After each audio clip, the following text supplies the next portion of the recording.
A couple minutes here at the outset to run a quick audio check and give people a chance to drop into the stream. So we're going to give it, as usual, 2 minutes, let's say.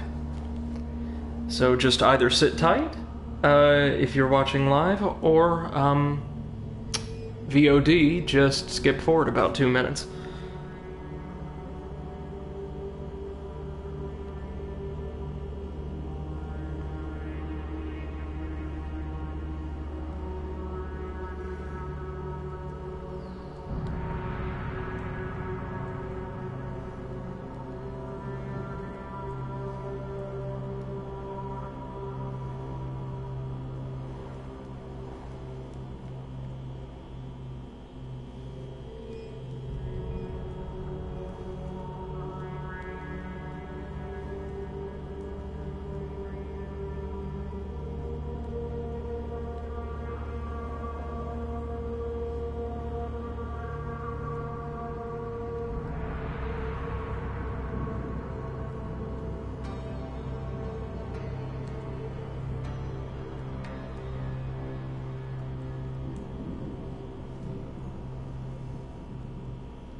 Okay, I think we're good to go.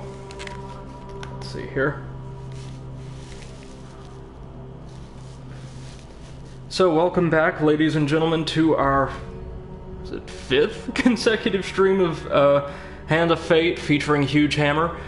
My name is Brady, and I'll be your guest for this evening. Or your guest, listen to me. I'll be your host for this evening. One or the other. 50 chance of getting it right. And yeah, we're nearly to the end of this game already. Amazing, I know. And we have 2 very difficult challenges left ahead of us. Last time, we made it within a hair's breadth of taking down the Lizard King, the dealer's last champion, but due to me just kind of playing poorly in that battle, it did not go particularly well.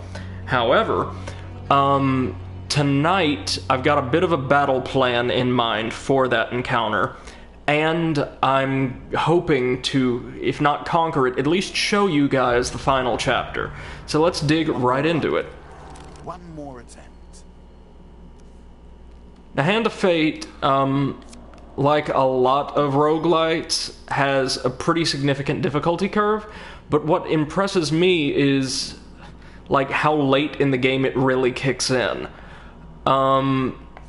Up to really about the Rat Queen, we didn't have much difficulty progressing through the game at all, and maybe that's because I'm familiar with the game and its systems, but still, we'd expect to have a slightly tougher time than we did.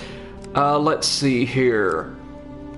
Guys, we probably shouldn't have progressed the Kraken DLC so far, because the Ghost of the Sea is now locked into our deck for the time being, and to say the least, it is a very unpleasant card that's going to do some nasty things to us. We don't want the Stranger in the Shadows. Giant Eagle, the Surprise Portal, and the Apprentice are definitely must-haves for this map, because there's going to be such an emphasis on making it through the game quickly. Let's see.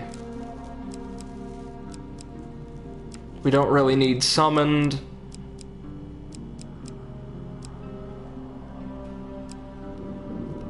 Everything else Looks like it'd probably be okay.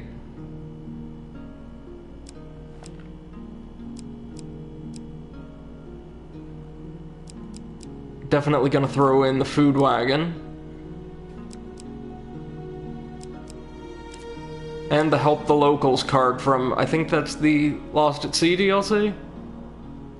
Or the Kraken, another name for the Kraken DLC. Yeah, we'll go with that one. Everything else here looks like it's about as good as it's gonna get. Lots of stuff here to maximize our opportunities to find blessings and, well, might want a couple more that would give us gear, hey? How about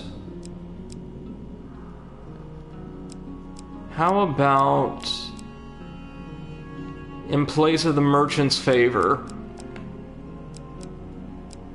we throw in what gives us a lot of loot for what it is.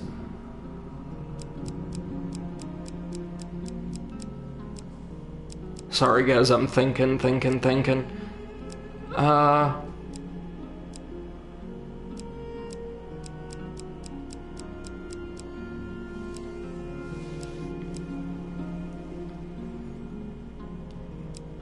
How about the battle at Brooktop? That usually gives you a fair bit of gear. Now over here, we've got all of our quality weapons, 2 good shields. Are those the only shields we want? Yes, they are. All of these armors are rock solid. What do we not necessarily need? I'm trying to think.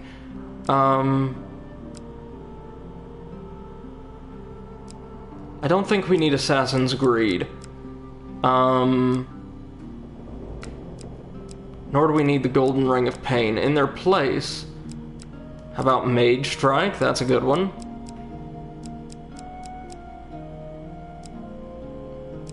And,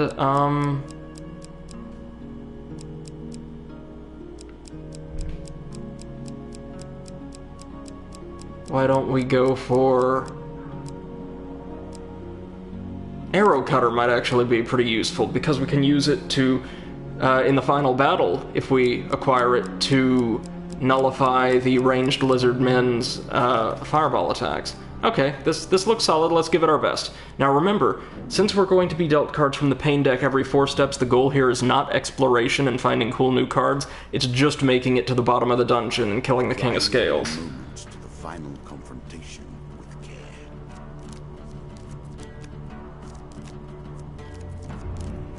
One great thing that came about from the last game... Ooh, yeah, we definitely want the Skeleton King shield. Pushing you into the play before you were prepared. And we get the best blessing in the game. Alright guys, this is already shaping up to be a good run. And the surprise portal, good, we get whisked away. About the consequences of magical forces unleashed. So this is the same exact event as the Apprentice little, like, side quest, except it's free of charge and transports us to a new floor in the dungeon. Easy peasy. Think about the way we play this game. Oh, and that's the exit already? Yet we reset the board each time. One has to wonder how it is possible to truly lose. Real quick, guys, I'm actually going to... you know, we may actually want to explore this floor a little, because there's opportunities here, if we look, relatively low risk, to progress the sea quest line, and get some loot from the Dead King's Hall and Twisted Canyon. Oh, a curse, that's not good. Whenever we get a new curse, we lose 10 max health. That's awesome.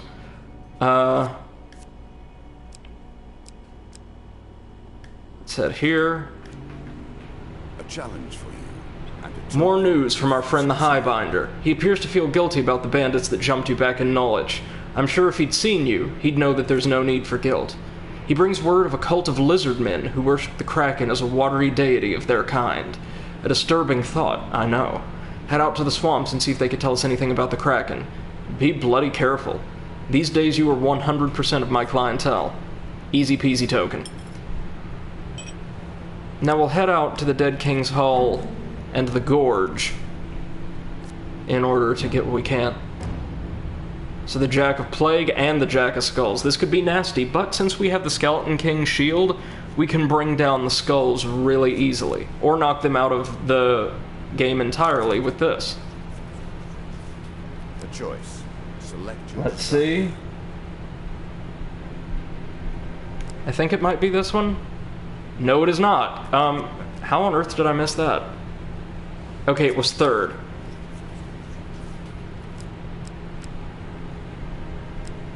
Couldn't be the same thing twice, right? Regular failure. I don't care. I'll take it. We can fight both of them. The Jack of Plague himself is kind of dangerous, but nothing else here really should be.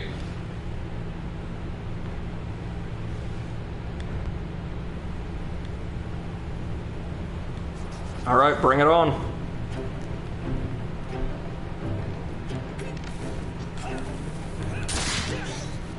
Ooh, he shot the rat by accident.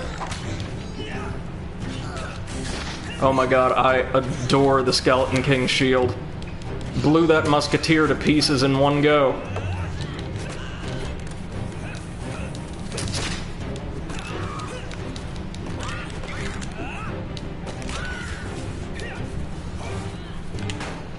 So probably thinning the rat's numbers will be a high priority here.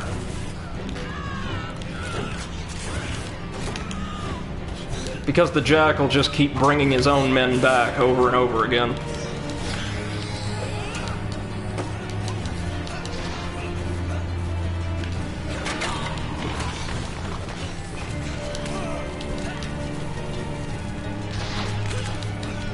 Luckily, we can keep the Jack of Skulls distracted by shattering his troops every now and again. Jack of Plague, not gonna be so easy. Also, to make him just that bit more annoying, the Jack of Plague is going to be constantly attacking us. And I mean constantly.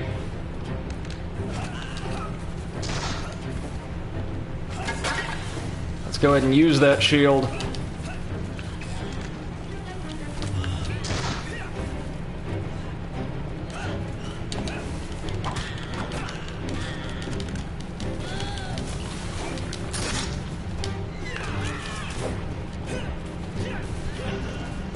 Alright, gotta stay away from the Jack of Plague when he's all charged up. Like that.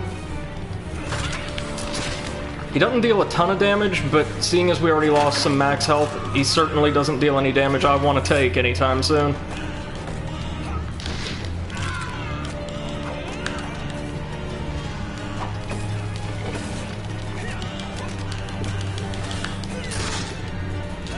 Whew, Lord. This is stressful, y'all.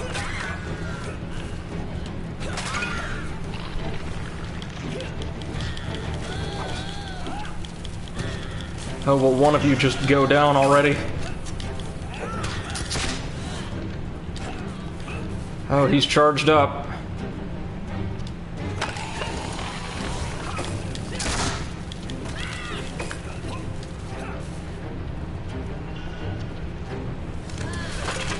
These two units actually work really well together.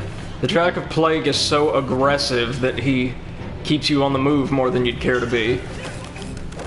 Whereas the Jack of Skulls constantly bringing his ranged troops back in action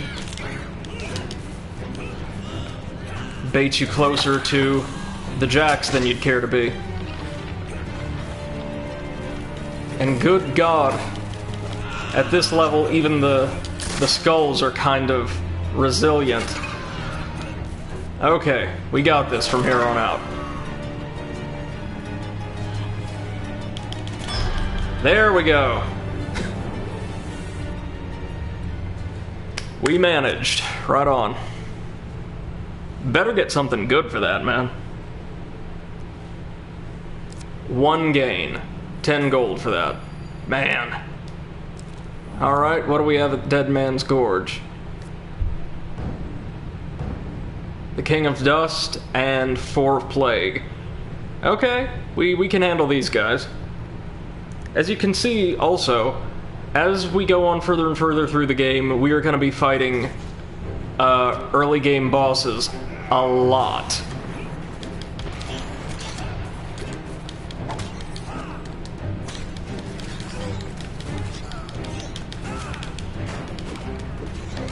Ooh.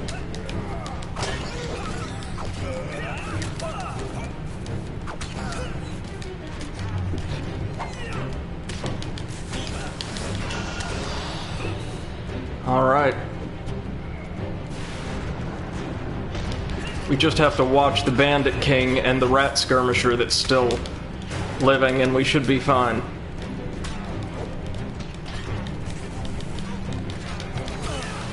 Oof.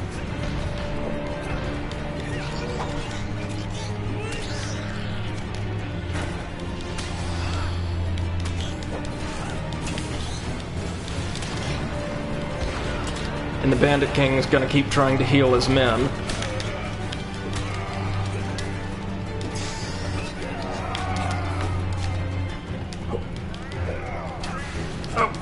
Oh, Lord. Gotta try to whittle somebody down here.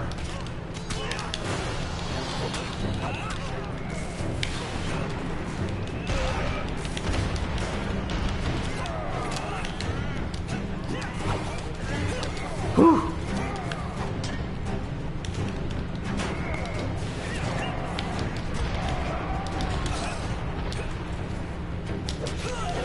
Okay, so we had a great run so far in terms of blessings and equipment, but a terrible run in terms of luck with combat encounters. We're only 2 encounters in, and I've fought 3 bosses in a row. 3 bosses and a ton of backup.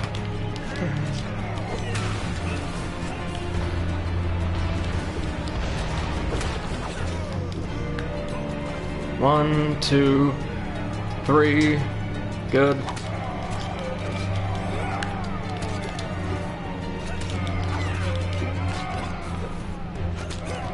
Alright. May have him here.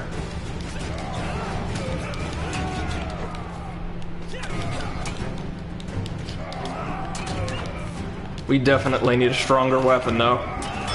There we go.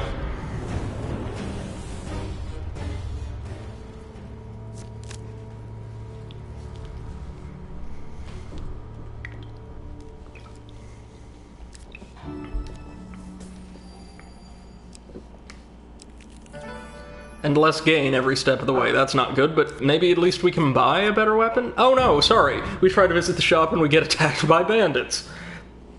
I forgot that was a thing that could happen.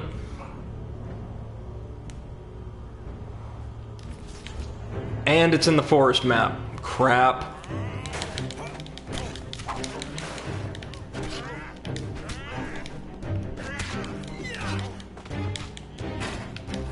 All we have to worry about here are the traps.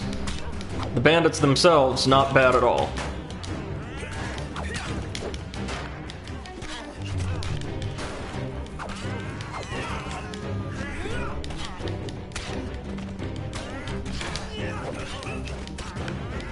Goodness.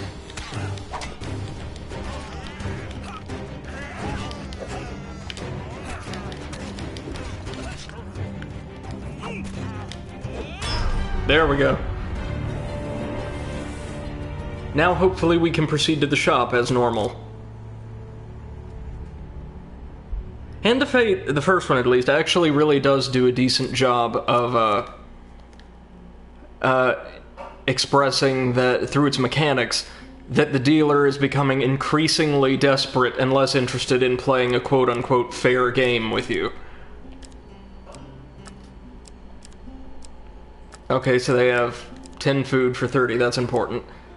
Fleet cuffs, ooh. Ooh, guys, I'm tempted. I'm so tempted.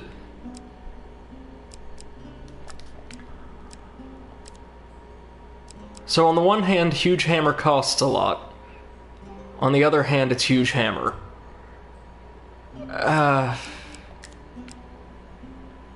Tell you what, I'm gonna heal 15 health. Boom. And go ahead and buy Huge Hammer. I mean, it's seen us through every other time. Reliable rears his ugly head again.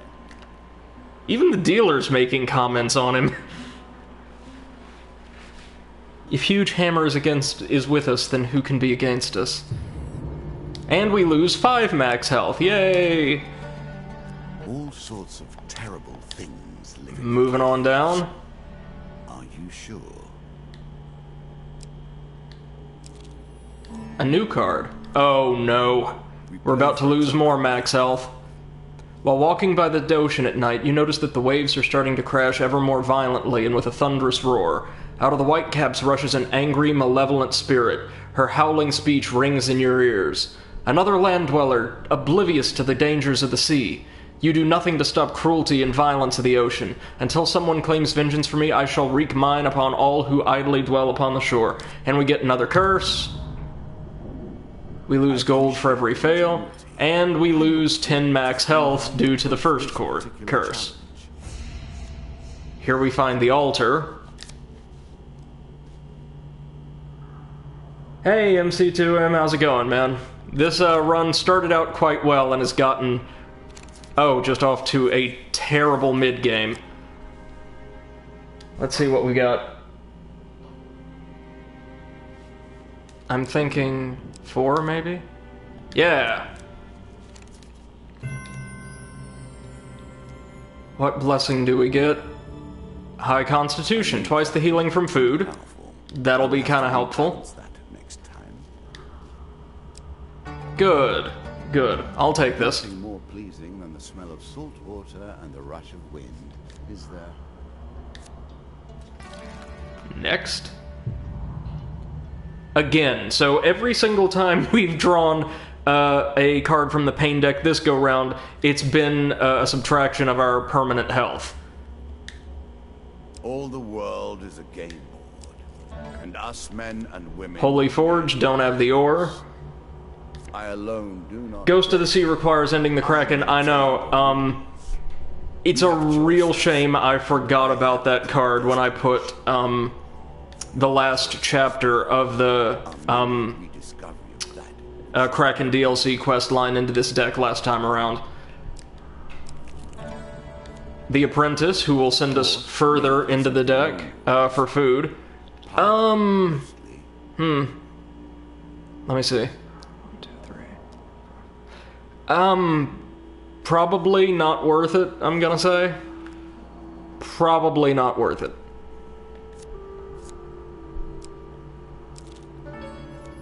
The peasant asking for food. I'll give her 1, so we can at least see where the exit is.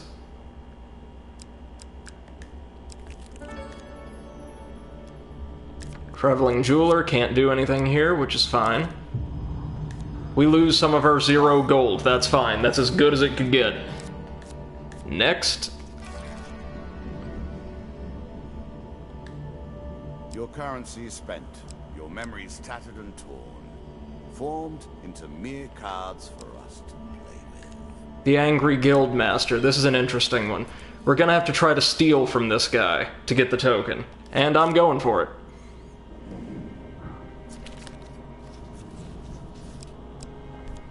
Huge success. Thank you. We get an equipment card. You regain your feet and leap onto the horse, feigning attempts to attack the rider. He easily rebuffs you while you reach into his satchel and steal some treasure. The Undead Bane is not Huge Hammer, but it's probably worth some food or healing, so I'll take it. And the Noble Trader. Oh, he wants our weapon. Okay, so help me out with this one. Do I sell our beloved Huge Hammer to the merchant and use the Undead Bane instead, which is still a bit better than the default axe, hoping that whatever gold he gives me is A, good enough to pay for something, including food, worthwhile at the Tinker's shop right over there, and that the pain deck doesn't take it away from me? Or do I play it safe and keep Huge Hammer? We've already come across the Holy Forge, so there's no chance of us getting the Battle Hammer this go-around.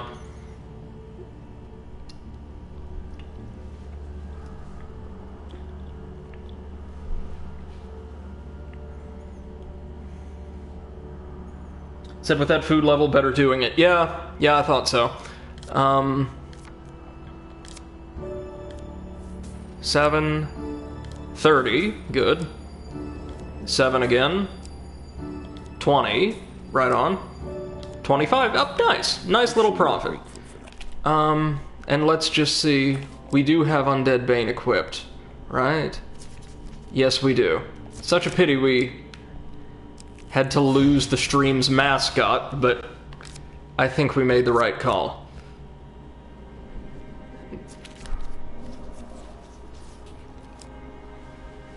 Okay, I'm thinking... 1, maybe? Yeah, good.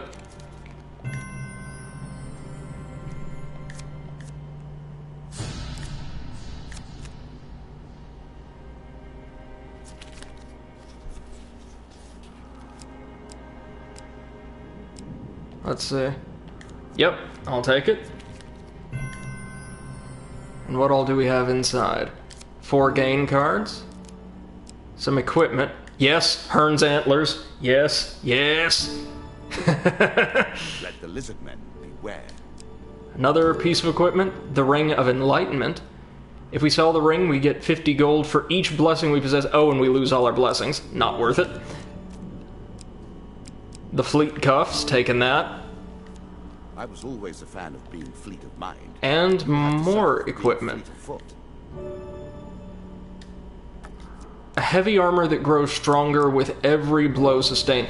What do we think, folks? The Scorching Zeal Hammer or the Immovable Object armor?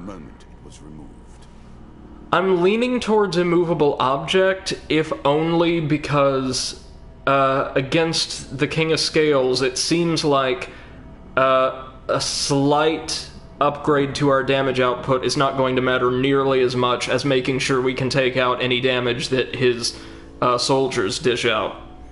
Because he himself, we already have Hearn's Antlers for the time being, and he himself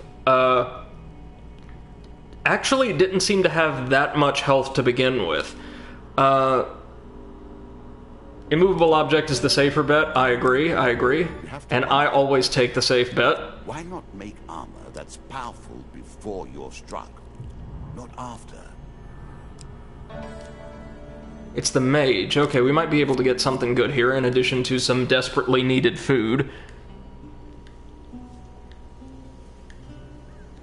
And friends, if anybody happens to be watching this VOD, rest assured, the final chapter, I actually really like the way it's set up, despite what I'm about to say, is somehow even cheaper than this. The way curses and combat encounters and everything tend to be structured in that chapter, we're going to have a hell of a time just making ends meet. I'm gonna go ahead and sell... Well, no, we don't need to sell anything just yet. Faster per strike... The Dragon Ring. Unfortunately, I don't have all the Dragon Relics. I don't even know that I have all of them unlocked. But, if we did, this would be great. I think I'm gonna buy the Damocles instead. Considering the size of the Lizard King, we can probably make it to where at least 3 knives hit him at once. And considering the effect from Hearn's Antlers, and the fact that he doesn't seem that tanky, we can get him out of the equation pretty quickly if we play this right. Now, we're going to buy food. It's expensive, but I don't care. I don't plan on using my gold for much of anything else.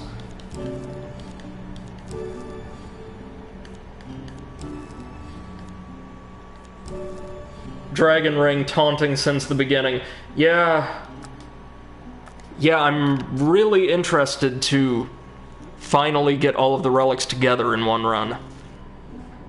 It sounds like it's basically an automatic win button, so... No, I'm not doing this. I'm not doing anything that's gonna keep me on this map longer than I need to be. The Elf Maiden. Perfect.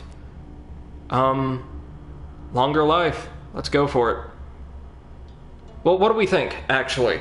Do we want longer life, or do we want to ask for more supplies?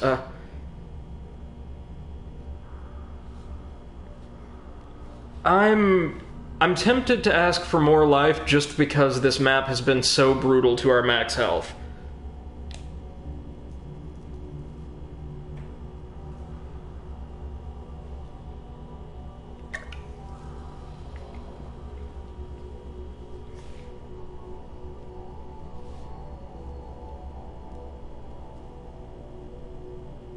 Yeah, it's best to... Oh, you would go all in on the blessing? Okay. Yeah, that's actually, now that I look at it, pretty wise. And my friend, you have just given me very wise counsel once again. This is gonna be beautiful. It's not gonna help for the boss fight unless it goes straight for the king, but it's certainly going to make it easier to get there. We've got to be closing in on him. Or not. Again. Oh no, he is here. Again, challenged my greatest warrior. Nothing but health injuries this time. And it's the giant eagle card. Long ago, my dreams were flight. As you are walking one day, a large shadow passes over you. Looking up, you see a giant eagle swooping down towards you. Am I supposed to hide from it, or should I wait to see if it, like, transports me somewhere? I'm tempted to go with hide just because I'm so cautious at this point and so risk-averse.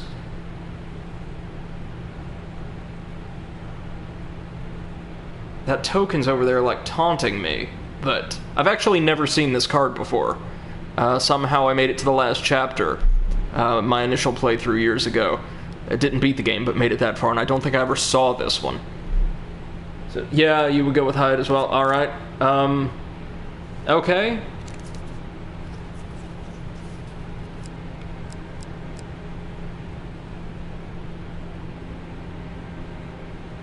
How about that? Nope. Oh, I should have gone with 4. That was my gut instinct. Damn it! Oh, this isn't gonna be good. Oh, so it swooped me up in the sky, shows us a monastery, and we get the token. I'm gonna struggle to get free from its grasp. Choose from these options.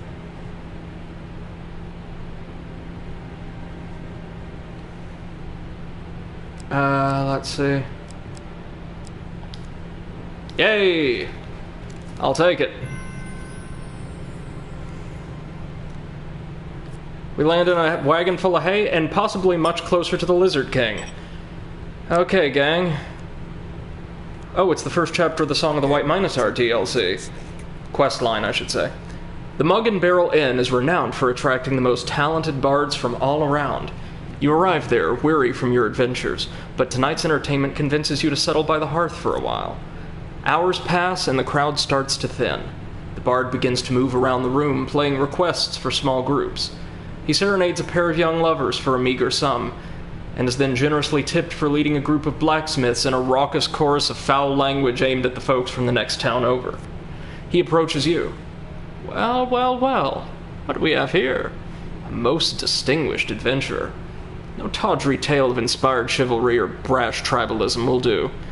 You, sir, merit a stirring ballad of bloodshed, heroism, and death.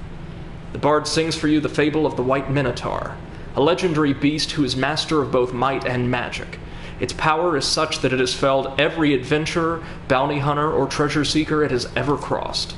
At the close of his song, the bard leans in close to you and whispers, "The White Minotaur is no myth. I've met a man 2 nights ago who hunts the beast as if he were its long shadow. I'd wager that any adventurer would be interested in the tales he told me over supper.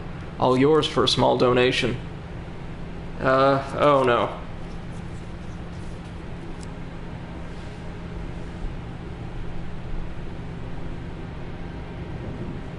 4? Yay!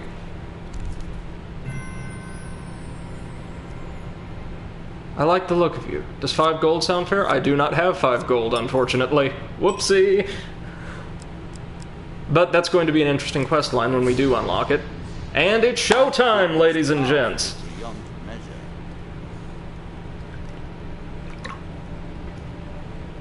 My god, I cannot tell you how nervous I am right now. Now, something to remember is the last time we fought this guy, we were doing 30 damage per swing with the Rat Cleaver. Thanks to Hearn's Antlers and the Undead Bane Sword's 30 damage output, just like the Rat Cleaver, we will be dealing a combined total of 60 damage per swing, bringing the king down that much quicker. However, our health cannot sustain more than a few blows from these guys. The immovable object armor is going to make us a little bit tougher as we take damage. Not if, as. But I'm still more than a little nervous about how this is going to play out. But, hey, we take this guy down, and we manage to work our way into the game's final chapter, where things get really, really, really demanding on both your luck and your skill. So let's do it. I want to show you guys what we're up against in the end game. The game of eternity that we play. I didn't think that meant you'd take forever to make a decision.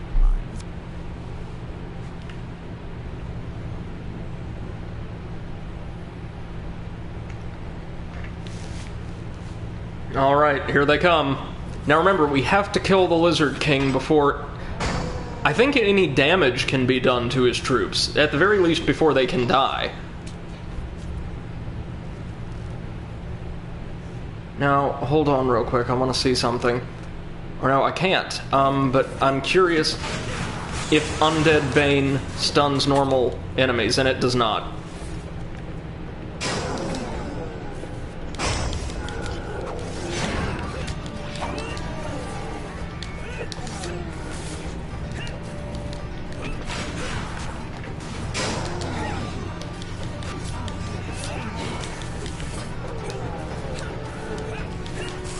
Oof.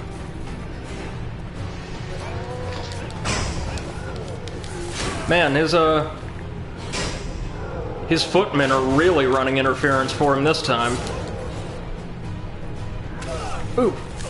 Oh man, that was like half my health, are you kidding me?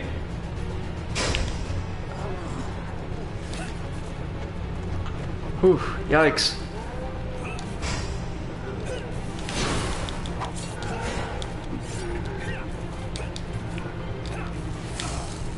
Jesus. Whoop, wrong shoulder button.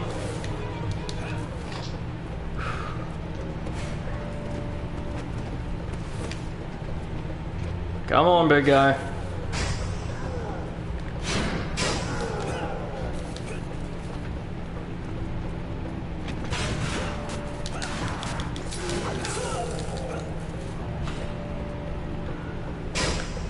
Hopefully the Damocles completely missed that time.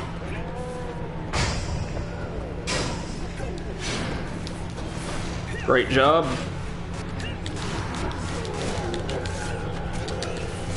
Ooh. It's those ranged lizards this time, man.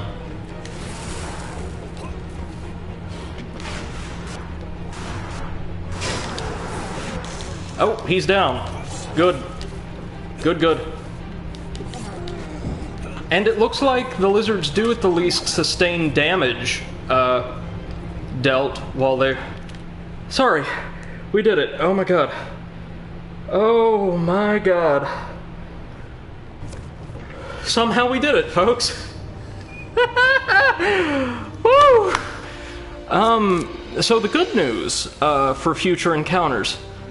The King of Scales, minions, or allies, depending on the battle. Do not think that this means you are beyond judgment. They, You have not won your life. No, one more trick remains. Yeah, thanks, Dealer. His allies and minions do sustain damage while the protective aura is active, But whenever the King of Scales dies, I think they'll like automatically be reduced to either to 1 hit point if you've managed to completely deplete their health, or kind of look like from the one ranged lizard, they'll die if all of their health is being drained. Kind of similar to extremely obscure geek reference, I know, but Graven Ash's Aegis from the hit listen to me, but CRPG Tyranny. He's like taking all of the damage for them. Wow, I was not expecting that to be the run, but we did it. Thank you. Thank you so much to MC2M in chat for helping and providing some pretty solid advice throughout. We made it. Also says, Wildcard added a hard mode to the game, and one of the achievements requires beating the game on hard mode. Yeah, I saw that. There's like an easy and a hard difficulty setting, basically, in the wildcard loadouts, as well as a variety of just interesting, fun little individual quest lines and loadouts. Okay, so now that we've earned the dealer's 4th and final symbol, we have an upgrade to our starting equipment. Once again, I think this time we start with heavy armor. Each area we enter will have food and or gold just kind of sprinkled liberally throughout the board. We move faster in combat. The ratmen and lizards get more health. Not gonna be a big deal for the rats, it should be for the lizards. And ranged lizards will now have a fire armor effect over themselves that'll damage us if we get a bit too close. I think, I could be wrong, but I think it kind of toggles off and on, depending on, like, just timing. So, there we go. We have earned all of the dealer's symbols and banished all of his courtiers. Ties that bind us. Woohoo! I built this entire framework from the barest pieces. You dare take it from me? I honor our deal. You win, and you gain reward. Even though I now work against myself. So we get the Kraken Cult, which I believe is maybe the 2nd or 3rd to last card in the Kraken DLC.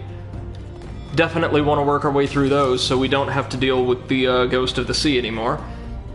For getting the token from the Guildmaster's quest, we get a gold gain card, his ring, and the Lonely Bard quest, a continuation of the Lovers, I would imagine. For taking a ride with the Giant Eagle, we receive another gold gain card, and the Cursed Treasure. And for defeating the Lizard Man King, we receive the following: the Blood Crescent Sword, the Master Ring, the Ring of Peace, and the Soldiers on Leave quest. Now, you may notice this is the first time we've cleared a chapter and not received a new boss card. That's because we're not going to be going up against a regular foe for our final chapter. Now, look, obviously, like, the conclusion to this entire game we've been playing has been, like, pretty evident. But now it's time for us to somehow, in this great game that he controls as a god, fight the dealer directly. And, he's not going to fight fair. There is nothing left but your final challenge. The implications are clear. Each of us is fighting for our life. Except the dealer has way more tools in his kit. Guys, it's, well, time to begin the final chapter of Hand of Fate. I can all but assure you that we're not going to make it through the end tonight, as I never have before. This chapter is kind of special in the way it works, and I'm going to show you why in just a moment. Yeah, look at that. So, not only are blessings null and void, but the dealer places a new curse on us at each level of his dungeon. Moreover, I believe the Call of the Shadows challenges impose yet more curses on us. The dealer is not playing this game equitably or casually at this point. He is pulling out all the stops he can to kill us and preserve his power. He's going to, and I think this is done so well from a gameplay perspective, literally break the game's rules in half to try to stop us. So, this match requires a whole lot of skill, and if I'm being terribly honest, quite a bit of luck as well. There have been dealers before, but none so adept at the game as him. So, here we go. It seems there are more eons ahead. You face me now for the ultimate prize. I offer no mercy. Let's see here.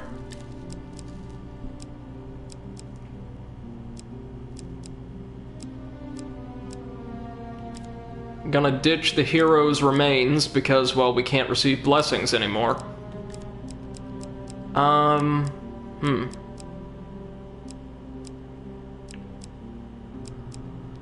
So things like the portal and the apprentice are gonna be really, really useful here, because just like with the King of Scales, we want to get to the bottom of the dealer's dungeon as fast as humanly possible.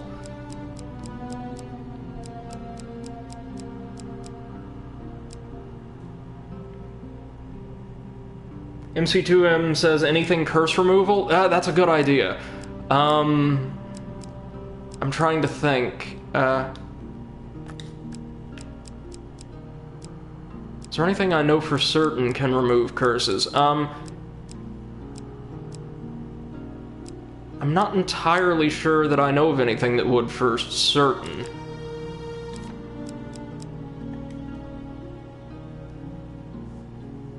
Secret Society is good on this map? Okay. I'll throw it down. Well, no, if Charity is just a blessing, we don't need it. I'll throw in the Bandit attack card because it's nice and predictable.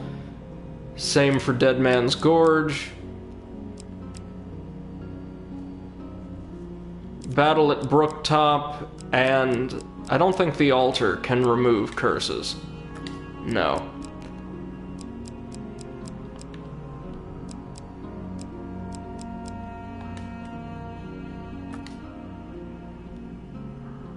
Dark Crystal, maybe? Does Dark Crystal have something to do with curses? I'm trying for the life of me to remember. I'm definitely staying away from this one for a time.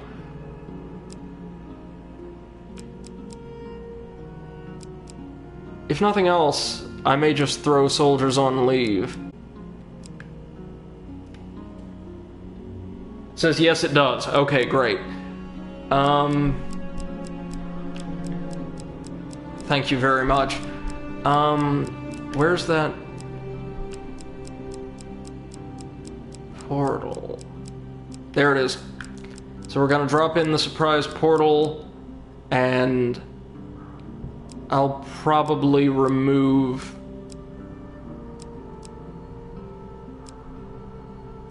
I'll remove the lovers, since there's nothing of worth we can get from it now. Oh man, I wish this card wasn't in here right now. But it's alright.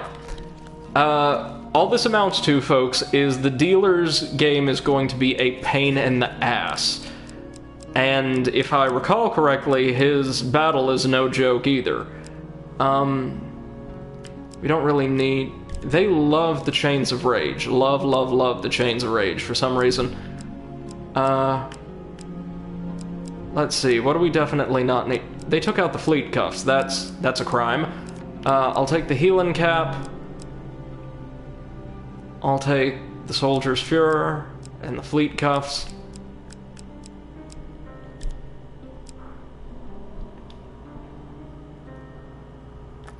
Poison, fire. Alright,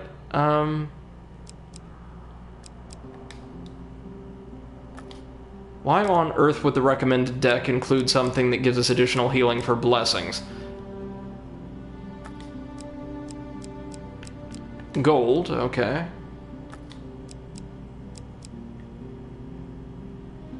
It says we do need to finish the Dark Crystal for it. Okay. It's worth a go.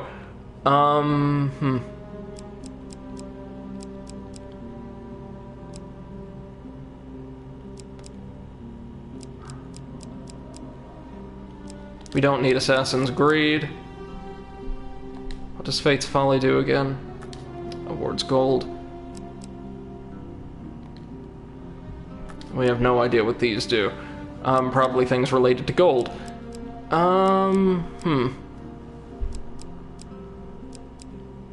Yeah, this looks okay. Let's give it our best shot, guys. Whew, here it goes. The grand finale to Hand of Fate.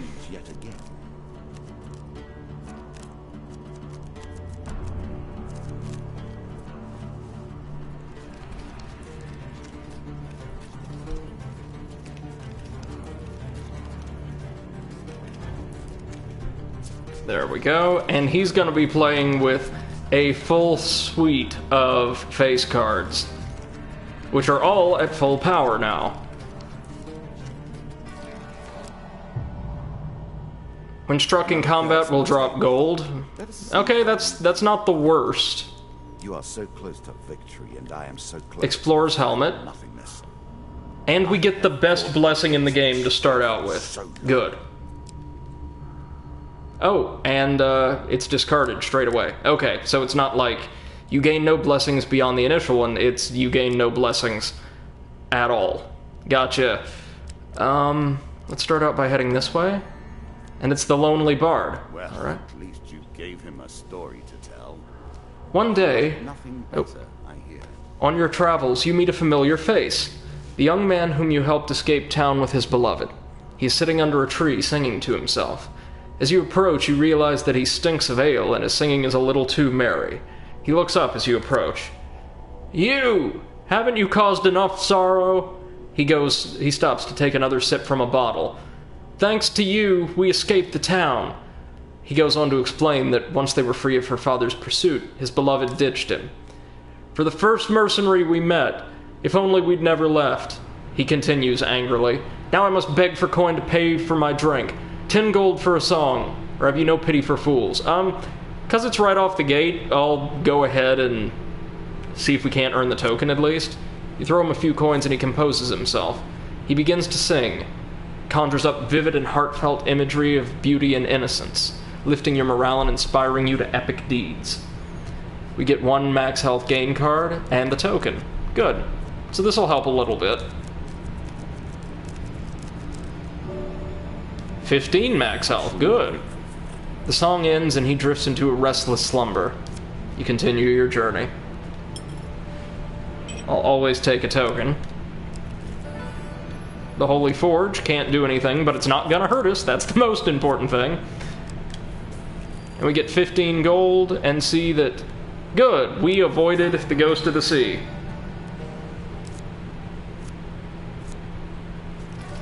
Moving on down.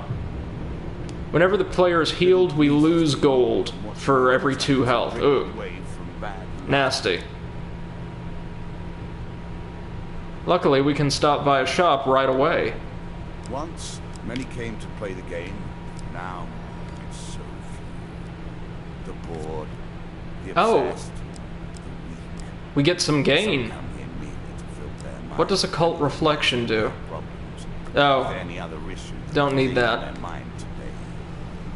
Each strike inflicts a curse, slowing and weakening the opponent. I'm gonna go for the Hag's Wraps, just because it seems like a safe bet.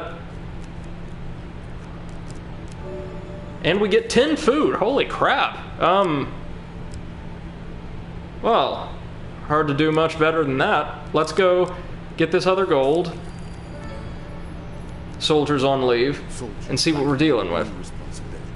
No wonder the capital is under siege from all directions. In a busy town, you meet 3 disheveled soldiers. We got drunk last night, one of them explains, and gambled away all our gold. And our helmets, another joins in. We'll trade food for any helmets you have on you. Our captain's gonna have our hides if we turn up without them.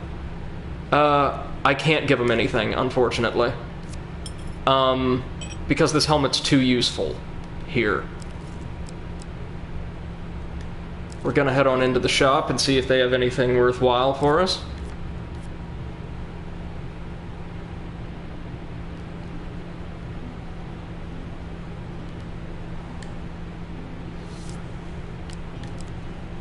Anything we can sell? Nope. Berserker armor, Life's Limb, the Shield Breaker, and the Soldier's Furor. Attack speed increased by 10%. That's not really worth it. Huh. Another Curse of Weakening. Combining that with the Hag's Wraps, we might actually have a pretty decent build here. Precision, unlike you, who don't mind me saying. Yeah, I'll equip the Life Slam. And while I'm at it, I'm gonna go ahead and buy us just one more piece of food, trying to keep 20 gold on me. Now, combined with the Hag's Wraps, guys, it seems like we've got a pretty decent curse build going.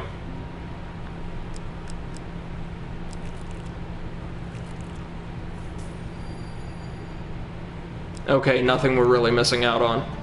It's better than trudging along a muddy road. Certainly. Oh dear. Every dying enemy has a 40% chance to drop a bomb. We could be dealing with a lot worse, trust me. This is where it ends. Or at least, this is where the conclusion begins. As much as any game can truly end. MC2M says this one is a good one.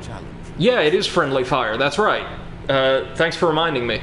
I guess, like, if you're fighting the rats in particular, those bombs can do a lot of damage to them, right? Hearn's Antlers.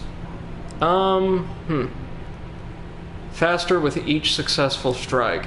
I'm gonna go ahead and take the Damocles, just because it's been so useful. Like, I kind of scoffed at it the first time we came across it in this stream, so about 5 days ago, but Damocles is surprisingly handy. What's down here? The Landlocked Lubber again. Plumbing the secrets of your memories. You'll gain new cards. Some you wish you'd left untouched.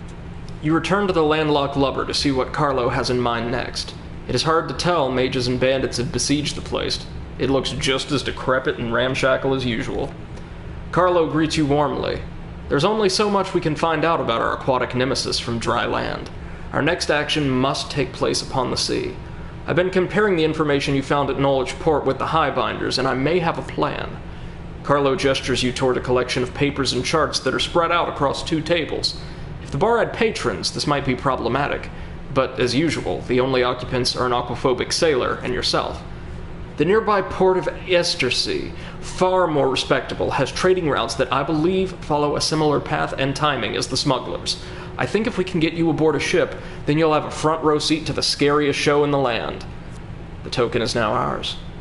Getting closer and closer to a showdown with the Kraken. It's the peasant again. Do we want to give her anything at all? I'm almost tempted to give her 5 food in exchange for some equipment, but we don't necessarily know that the equipment will be useful, and we don't necessarily know that the dealer isn't going to try to take all our food from us with curses over the next little while. Maybe we could give her like 2 food to reveal the map and see if there's anything we absolutely need to get, or if I should avoid that card with the gold on it down there. What are we thinking, guys? Said I would go for the equip. Alright. MC2M, I trust you, as your counsel has been very, very wise so far. Just a mace, which is not great, but we'll keep it in the back pocket. And we get the map.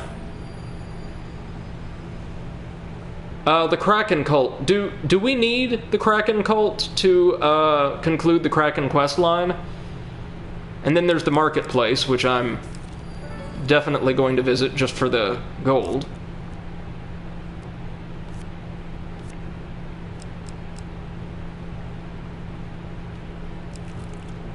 Because if we need the Kraken cult, I'm going to go attempt to make my way through it. If we don't need it, then I'm going to progress onwards toward the dealer. I know I play this game way too cautiously, but you have no idea how many times when I was younger I got burned on this mission. I do not need it. Okay, then, goodbye. We can handle it another time. One cannot hope to find adventure without a little delving now. In combat, on each counterattack, we deal double damage and lose a food. So it's the Rat Queens. the Rat Queen's curse. This thing I have created. I can hardly bear the sight of it now. I've worked my way through its many convolutions so many times. I'll go here for the gold and to buy some food. Mind over and over again. Wondered how it all ends. Will I ever... Let's see if we have the money to remove any of these curses. Removing curses is, yeah, exorbitantly costly. But loose pocket... Oh, man. Oh, man, removing the ones not tied to the, not tied to the board are actually dirt cheap. Well, unfortunately, it looks like we can't remove the dealer's curse because it's so costly. But we can remove everything else. I'm gonna go ahead and sell the mace. And remove... What's the most important? Corrupt Healers needs to go. Wrath of Food...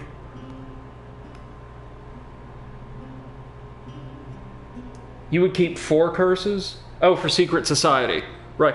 Now, do the curses that the dealer placed on me count? So, like, would these 2 count toward the Secret Society curse limit?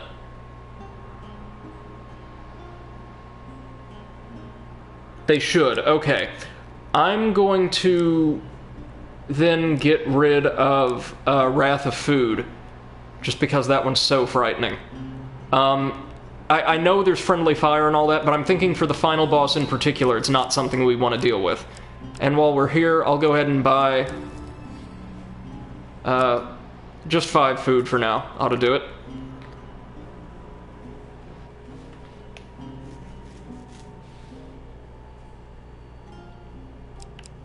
I am actually really excited and hope I get the chance tonight. Oh, Bandit Attack. Just 3 of dust. We can handle this easily. Really excited to show you guys the final boss because, especially for an indie game like this that has stuck to a pretty consistent formula throughout, it works in a kind of interesting way. Alright, let's try out this curse build.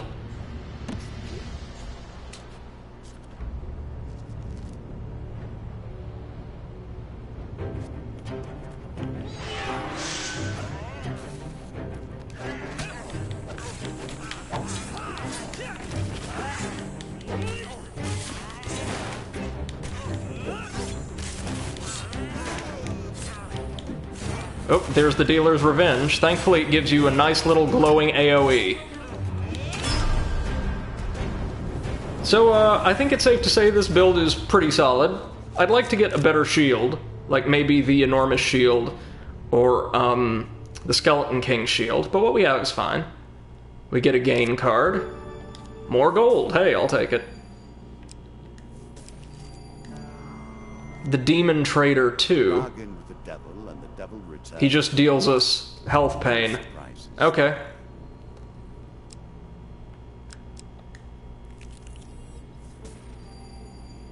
Let's see. Okay, Secret Society. I'm gonna go for it.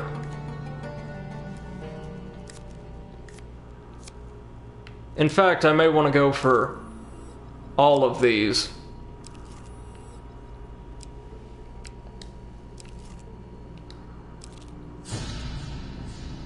If you only knew what happened. Down a dark alleyway, in the slums of an ancient city, you find a door covered in strange markings. We're gonna knock? You knock on the door. A small creature opens it and looks up at you. The house demon sniffs and then says approvingly, "You have the stench of the truly accursed about you. You may enter." Inside you discover a labyrinth of dark, smoke-filled rooms occupied by devils, demons, vampires, and all manner of ungodly creatures. You end up seated at a table with a scaled figure, risking your soul in a game of chance. Oh no. Let's, really watch, kids. Oh dear. 2, maybe? 2 or 1? 3. Okay. Nope. Not good. They just stole a bunch of my health. Okay. That's fine. That's fine. Moving on to the treasure chest. Hopefully this goes just a bit better.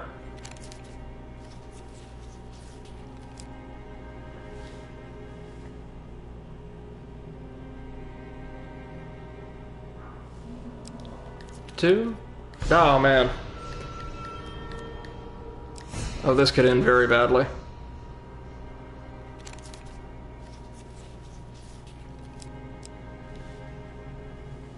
What are we thinking? What are we thinking? 3? Again? I'm thinking 3 here, maybe. 1 or 3.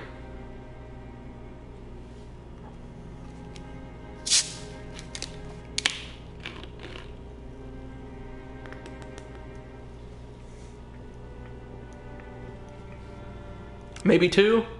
Alright, I'll trust you. So we just lose 5 health. I'll take it, though. I'll take it as long as we can open this damn thing.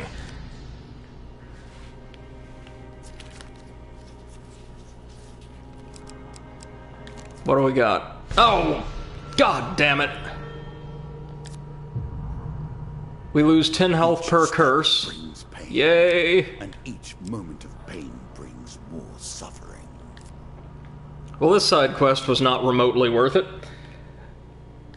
We've done nothing but take pain since we turned back from the exit. Time to buy a whole lot of food. Can you remove curses? Yes, you can.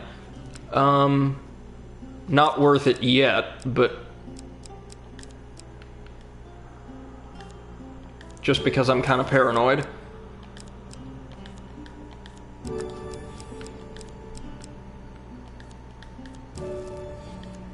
Well, I say paranoid. I know what's in this dungeon, and it does not get any more pleasant from here on out. Like my folks always said, it ain't called paranoid if you're right.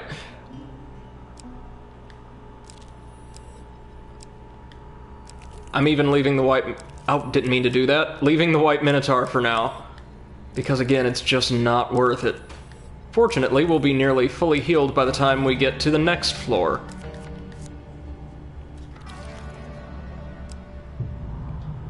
Run speed reduced by 25%. That's not great, but we can manage. One shop that can't remove curses. And an exit portal. This can only end one way, you know. The angry guildmaster again. I'm gonna apologize. I'm not gonna chance it.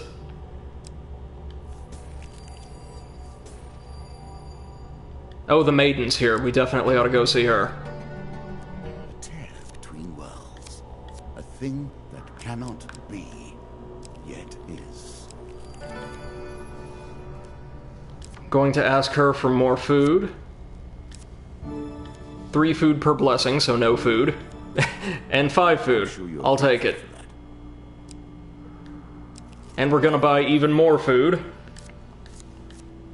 Oh, it's an ambush by 2 bandits. Alright, kids, well, you're welcome to try. Really need some better armor, so I'll see if they have some of that as well.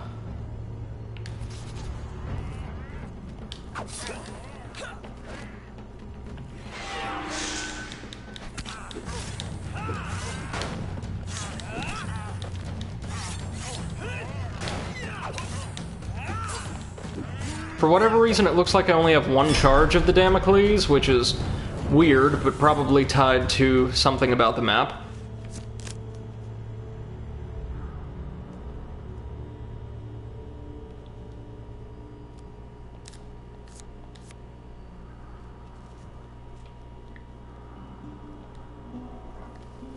Gotta try to keep enough money for curse removal, though.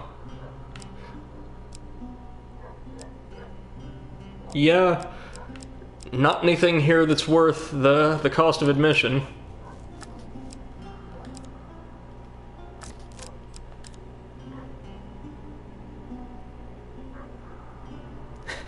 MC2M says, fortunately, the shopkeeper does not ask you to pay for the combat. Thank God. If I had to pay for that, I would be incensed.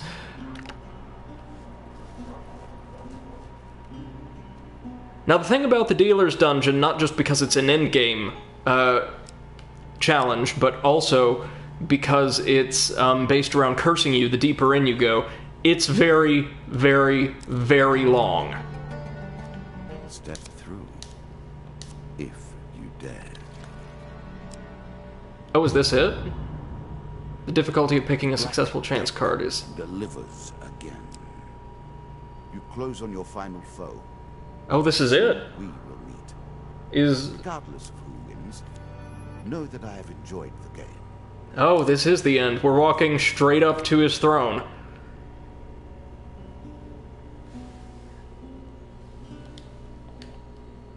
Well, time to blow all that stuff we don't need. Guys, you have no idea how badly I want to take Huge Hammer with us into the final battle. But he's really not worth it at this stage, am I right? Well, actually, I take that back. Yeah, Huge Hammer, as well, deals a disproportionately large amount of damage to the undead.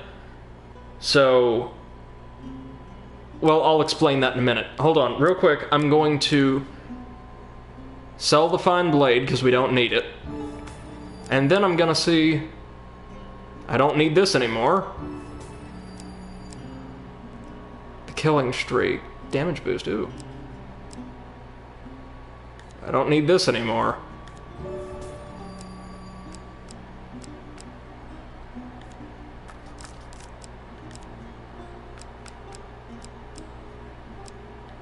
Huge Hammer. Yes. I'm sure that's the right. Now, should I actually use Huge Hammer for the finale, or do you think that Life's Limb is going to be more useful? Because if I sell Life's Limb, I can also get the immovable object. And I have a feeling I'm going to need immovable object. The hammer will be more useful? Alrighty.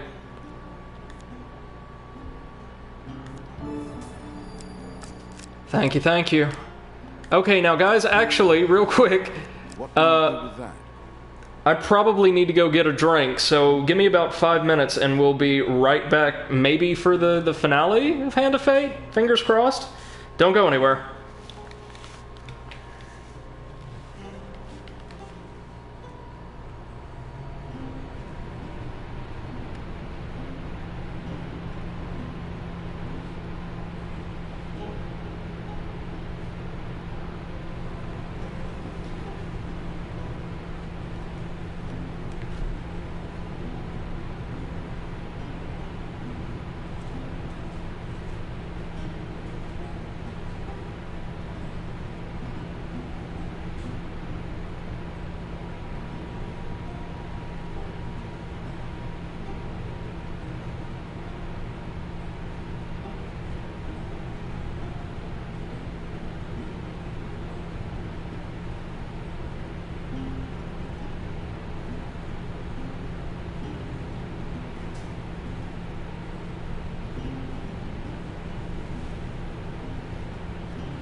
Alright, ladies and gentlemen, I am back, and we are a single step away from our first attempt at Hand of Fate's final boss.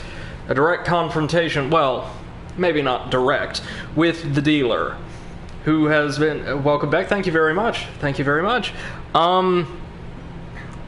And before we carry on, before we actually get into it, because the stream is just about to devolve into a unintelligible mess of, like, nervous panting and cursing, I'm going to explain how this final fight works. Keeping in mind, I've made it this far in this game once before, years ago. I have not beaten this fight. Hopefully, we're going to try our best to tonight, even if this isn't the run. So before we carry on, I'm going to try to explain the mechanics of the fight. And our resident Hand of Fate expert here in chat, MC2M, feel free to correct me if I get any of this wrong. Obviously, since we're playing inside of his world, we're not going to be facing the dealer directly. Instead, our little figurine, our player character, is going to materialize on the table, like the game table. And we're going to have to dodge a series of increasingly potent magic attacks that the dealer, towering over us at his actual scale, will be throwing at us as he summons consecutively all of the face cards, the entire court of each suit consecutively. So we'll have to fight the Jack of Dust, Queen of Dust, King of Dust, all at once with all of their gimmicks running, and then repeat for each court. As we do so, as we banish each court, a portal will appear behind the dealer and slowly start pulling him away from the table and out of the world. Once we defeat all 4 suits, I believe, I could be wrong, but I believe the dealer will be swallowed up by the portal and will have won the game. But that's going to require taking on all 4 courts with 1 health bar, several curses active, thankfully only 2 of which directly affect combat, and while having to deal with all of the court's various effects. Now, thanks to the beneficent blessings of Huge Hammer, oh, and MC2M adds, just gonna add, the dealer keeps looking at the player during the fight. Yeah, that's right. This game has a lot of cool little meta moments like that, where, for example, when the dealer's pontificating about, like, the theory behind crafting an enjoyable game, you honestly have to stop to wonder whether or not the developers or the dealer are speaking to the player. I just think it's really, really well done. The whole game's phenomenally well done, and I admire Defiant Development so much for all of the hard work they did. Also, for the longest time after Hand of Fate and then Hand of Fate 2 were released, the devs themselves, several members of, like, the development team, including the game's director, would famously go around to Twitch streams, usually even very small ones, to just sit and chat with the streamers for a while about their game, and do everything from provide advice to try to get the audience to screw over the streamers who had implemented, like, audience interaction on chance games. It's just really admirable the lengths to which these folks went to create an enjoyable, cohesive experience with very limited resources, both in terms of manpower and money. And again, I have to look up what these folks have done since the dissolution of Defiant, because I wish them all the best. I think they've done a wonderful job with this. Yeah, so, anyhow, we're going to have to take on all 4 courts consecutively. Now, the Court of Dust shouldn't be a huge problem once we get rid of the Queen's crossbow, and thanks to Huge Hammer, the Court of Skulls shouldn't be much worse once we get rid of their Queen and Jack, or rather, the Queen's totem and the Jack. I'm really worried about the Court of Plague, not gonna lie. Because both the King and Jack of Plague are exceedingly powerful. They can deal a ton of damage, they deal damage quickly, and at least the King is fairly tanky, and the Court of Scales, I don't know, I've honestly not fought most of those units frequently enough to get a good beat on them. It seems like compared to the Court of Plague, the Court of Scales is going to be something of a pushover. Would I be correct in saying so?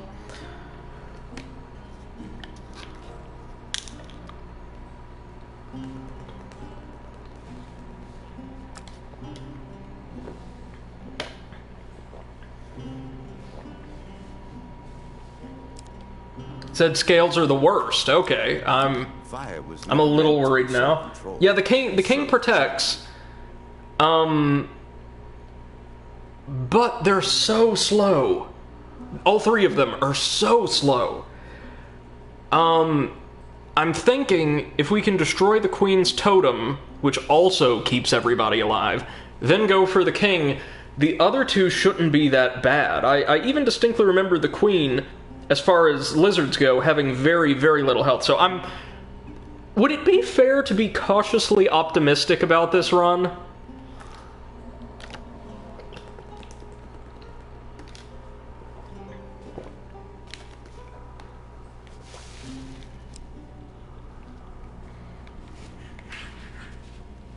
Okay, here goes. Now we fight. I had hoped it would MC2M says just enjoy the fight. Oh dear. I could have built this trap to be flawless. Fingers crossed. Yet I included the seeds of my own demise. I must. You must. The final confrontation with the dealer. Undoubtedly the toughest foe we have faced. Only stagnation.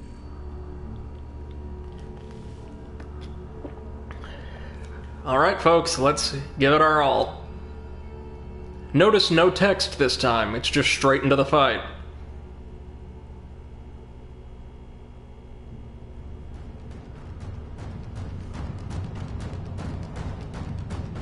Those eyes. Our final confrontation begins. I will not fall as easily as the other opponents you have faced. The hammer abides. The rulers of the Court of Dust return once more. The microcosm reflects the macrocosm. Oof. All of them going straight into their unblockable attack combos.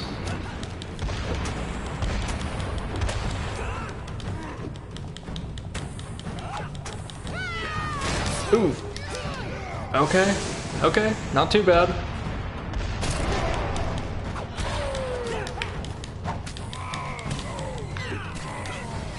Oh, and we still have the Hag's Cuffs, I believe. Graphics are glitching way the hell out, though.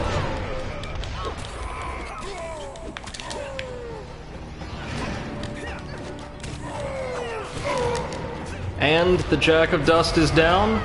1 down, 11 to go. Whew, that was close.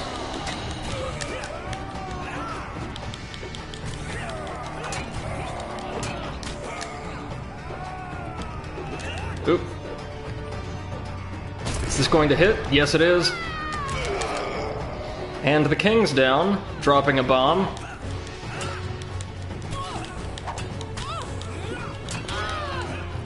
Alright. Now the skulls. Oh wait, no. Do we attack him now? Okay. I guess not. I have let you come too far. I have become soft. This is your end. Whew. Quick time events. I totally forgot about this. Oh, Lord.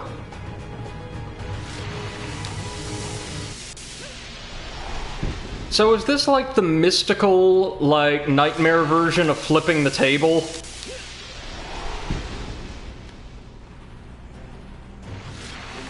Oh, I need to block, not dodge?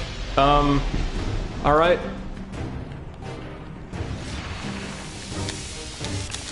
I'm trying. It's displaying these buttons, though. Am I not supposed to? No! No! That is an instant kill. I had no idea. Oh my god.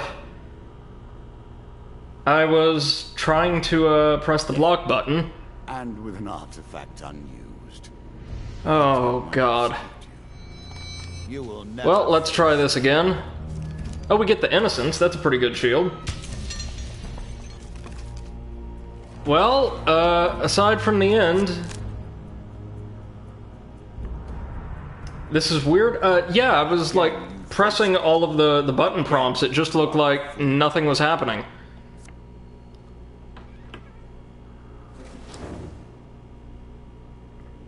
Said normally you need to reflect the attack at him. I have no idea. Well, that could not have gone any worse. I've shown compassion. You would be best to test me no further. You are not prepared to play. Go get your deck in order. Mine is waiting. So we're gonna throw in the sea journey, and apart from that, well, we're gonna give this the old college try. One more time.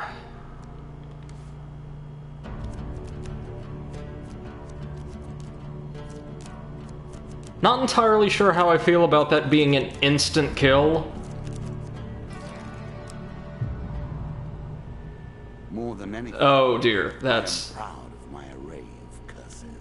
That's gonna be unpleasant. But oh! We get some of the best armor in the game to start off.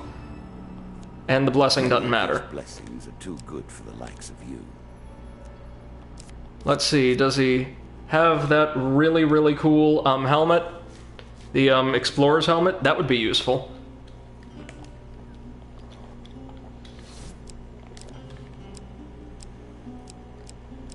He does not. He has a movable object, though. I just don't know that it's worth it. Since we can't sell anything, the point is moot.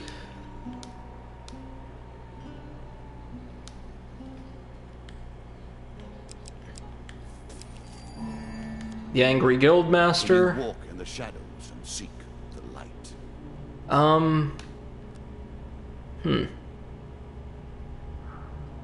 I'll actually apologize here because it doesn't really seem to matter. Oh no, it's the dealer's traps. Imagination and illusion. Spells without weight and meaning. So, Yet they can wrap you in ribbons. this is just a maze we have to proceed through.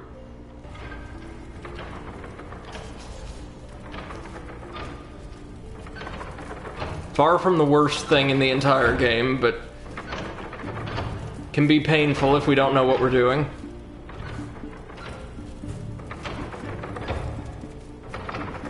And of course I know what I'm doing.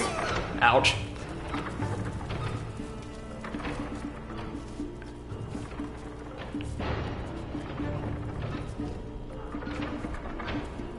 And the exit's right over there.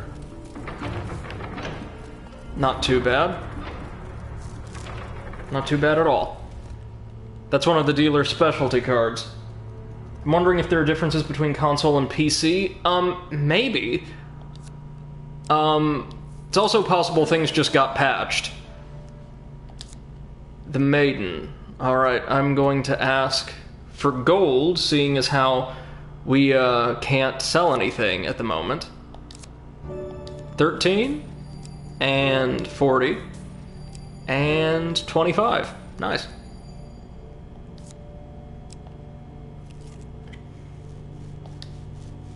Ooh, the loan. We actually want to take the loan. Terrible things live in caves. Are you sure? Just needs 10 gold? Hell yeah. Go ahead, my man. Favorably.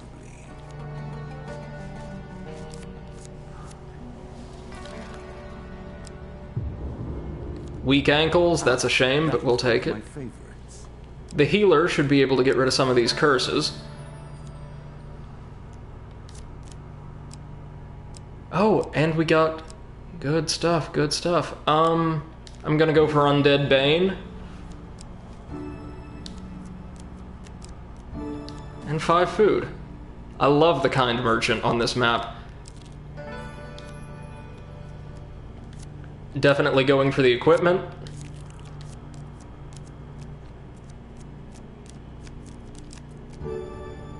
Perfect, Hag's Wraps, yes.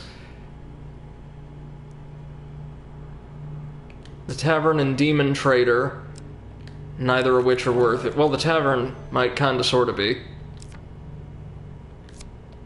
Actually, no, none of this is worth it right now. We just need to get down to the dealer as quickly as possible.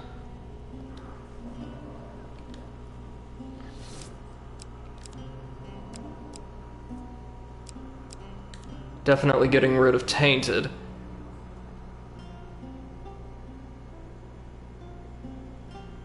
And, weak ankles doesn't really matter right now. I'll just keep everything, might buy some food. Yeah, food's kind of cheap here, and we'll be getting the loan back in. Whew. Whew, whew, whew, whew. Now, MC2M, it is entirely possible, since the graphics were glitching out so badly, that there was just something wrong with the dealer battle last time around, and that's why we couldn't reflect his blow.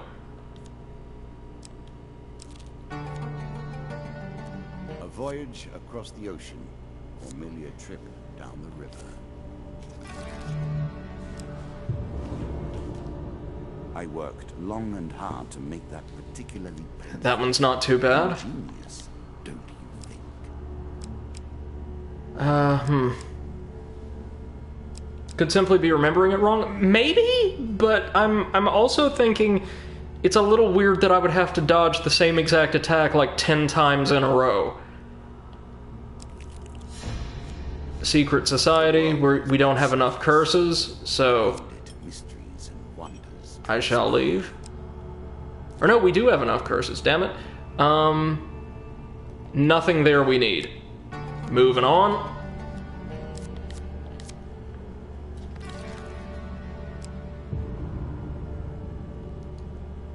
Ooh, we lose gold at the end of combat. Not something we want. Then we need to hit call for the priest immediately. I am tired. Oh, we're already to him. Long. Not selling my armor. Life will not let the candle be snuffed. I want to know what lies beyond that door. Yet, I will not go easily.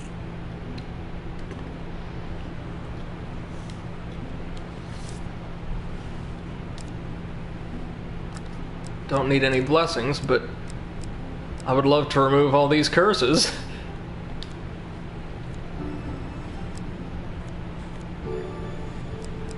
Just get rid of all of them. Go wild, because it sounds like we might already be at the bottom of the dungeon. Maybe, kind of, sort of, or very, very close, anyway.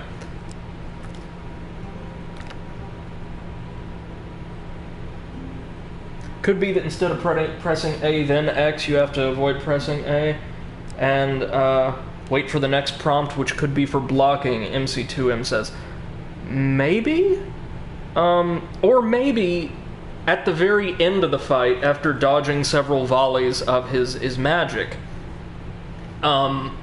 we have to deflect one attack then.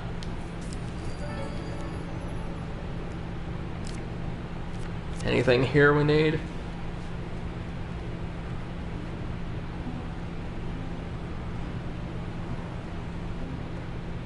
Hold on, in fact, if we make it back down to the dealer, I may just really quickly, like,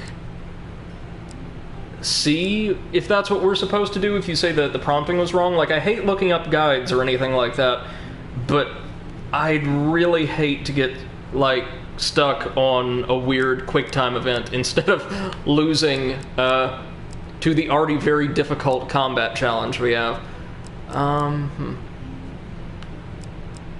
Anything worthwhile here?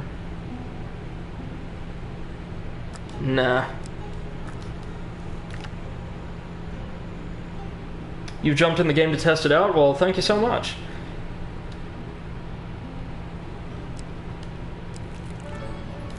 Soldiers on leave. Them if you wish. I'm sure they'll simply Don't have a helmet, so we're good. give them time. Oh, we've got the metal ore. That's nice, I guess. I'll take it.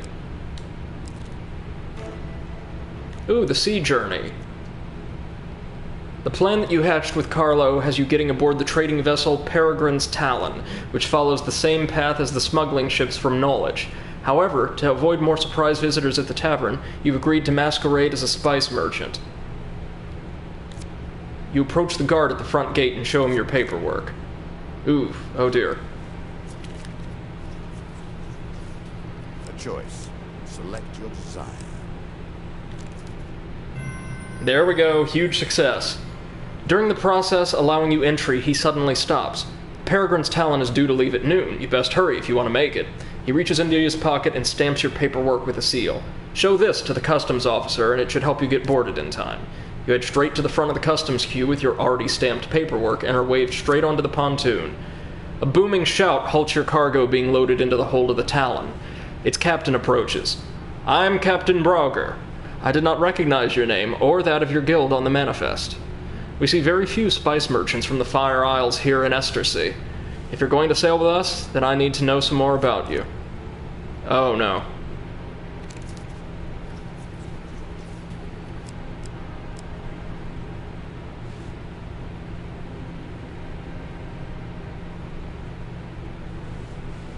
Three? Damn it, it was 4. I knew it was 3 or 4.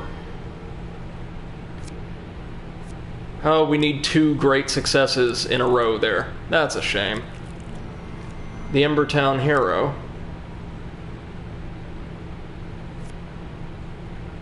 Chasing thieves, yeah.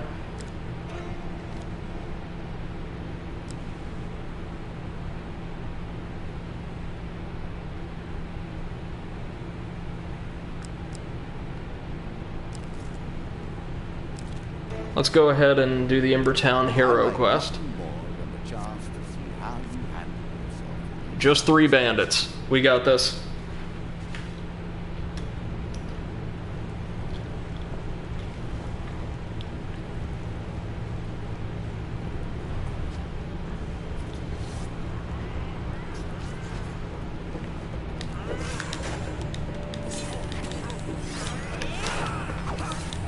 Man, we move so fast with the mithril armor.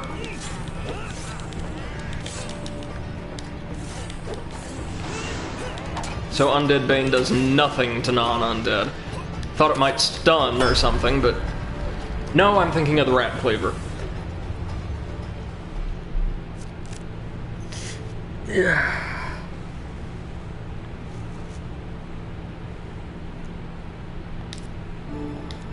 Get some gold. Fair bit of gold. Okay. Down, down, down we go.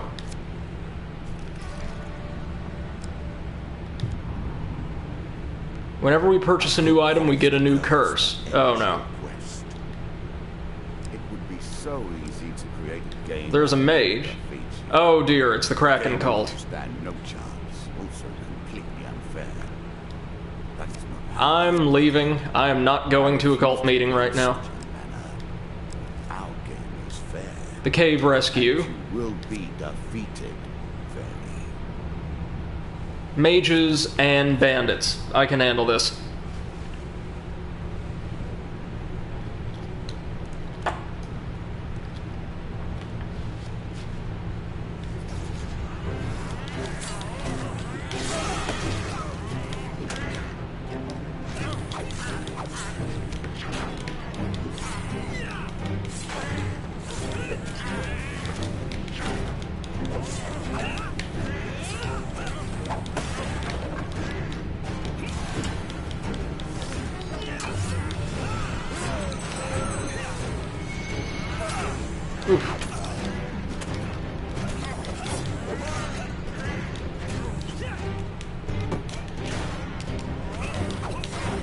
Oh, thank God the mages are so squishy.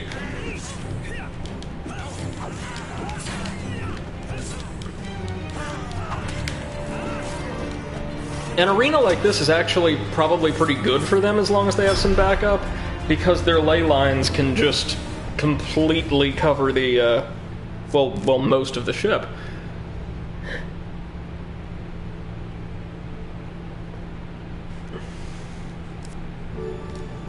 Max health, good, I'll take it.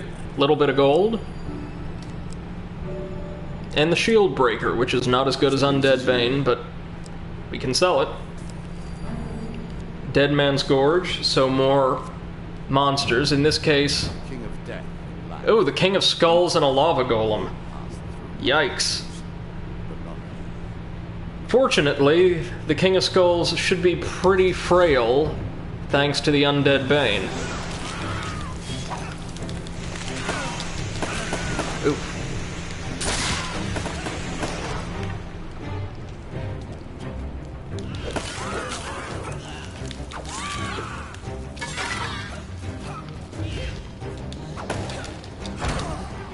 Damn it.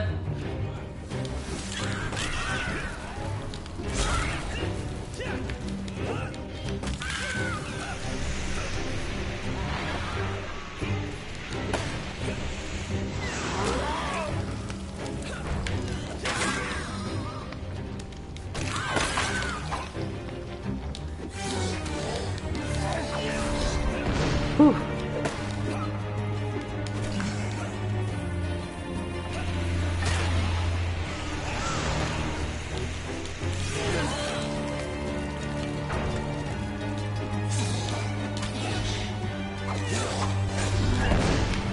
I don't care which one I take out first, as long as one of them goes down.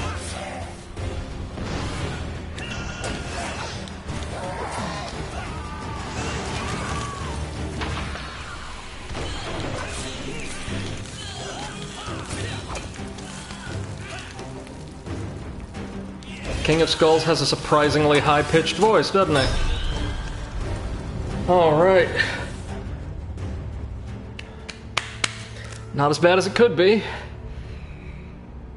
Man, that should have been the subtitle of this stream. Hand of Fate. Not as bad as it could be. Gold. And gold. And health. Okay.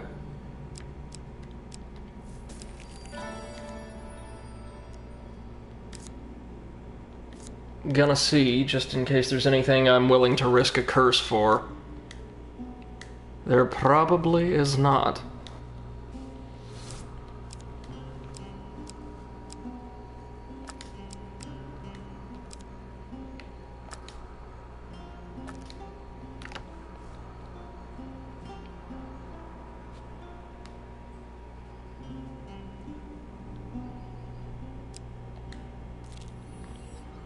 Alright, let's mosey on out of here.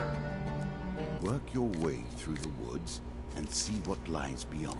Here we go. Cooldowns are doubled for weapons and artifacts, that's fine. Even though your victory will end me, I cannot hold it against you.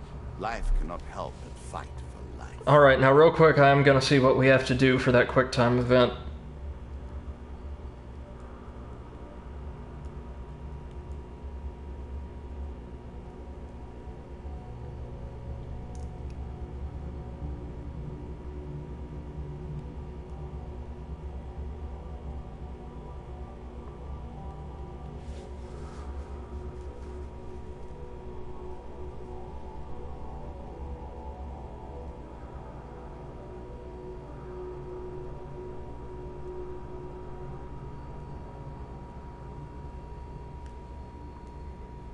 Okay, so based on what I'm seeing, we need, what we need to do is just keep dodging his projectiles more or less infinitely until we get a special prompt to reflect one. Whew. Oh, the Bandit Queen is going to be challenging us. Interesting. And it's in the worst map for it.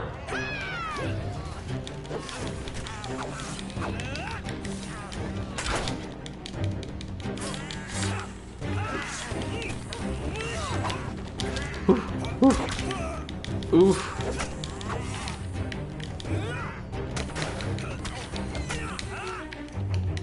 Come on, there we go.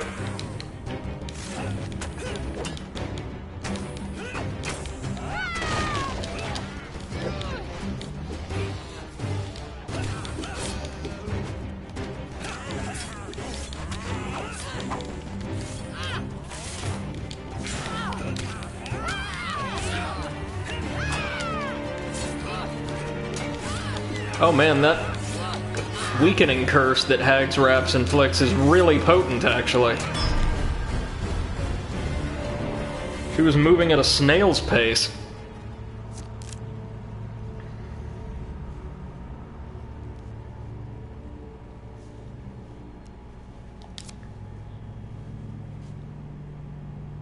Alright, guys, I'm gonna be right back one more time. I'm gonna get a little snack, and then we'll try this again.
Alright. Ladies and gentlemen, it's time to try this again. I am so nervous. I'm typically not that adverse to the idea of QTEs.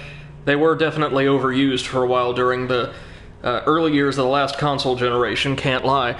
But I hate the idea of one's progress in a roguelike game's final boss fight being tied to, well, quite a few QTEs, and like it being a life or death thing. I'm not a fan.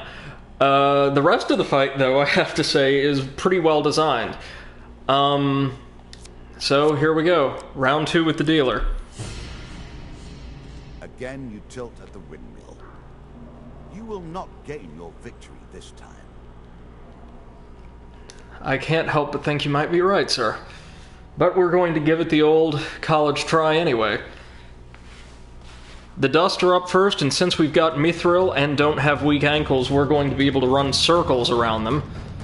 Our final confrontation begins. Here they You will come. not fall as easily as the other opponents you have faced.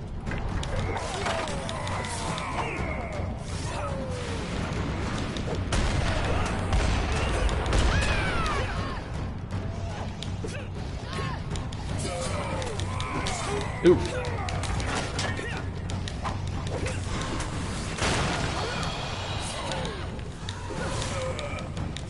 Thankfully, the Hag's Wraps will have these folks moving at a fraction of their normal speed. Come on now. There you go.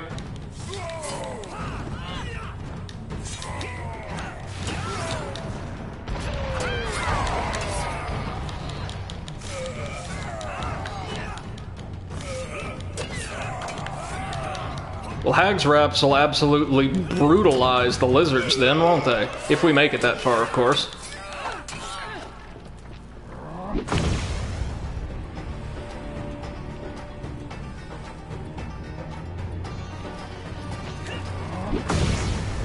Oh god, here we go.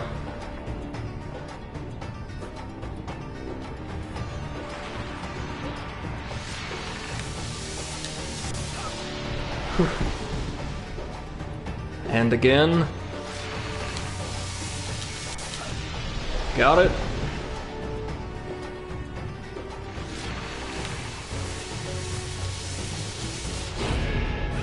Got it!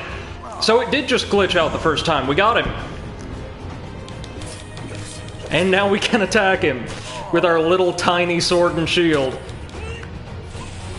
Alright, time for the undead to walk again. Again, my skulls come to the fore. Fight and see if you can emerge victorious.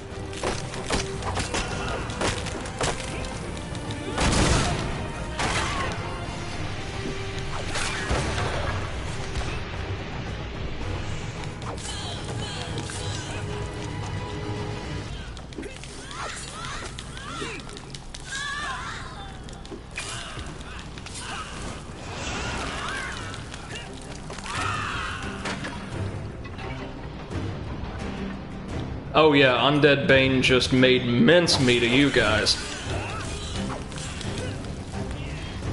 Not that I'm complaining. Not that I'm complaining. Alright. It's the mage's basic line attack. After this, we'll have to deflect some more magic. Fingers crossed, kids! Your fate ends here. As well as you have played, I say no more.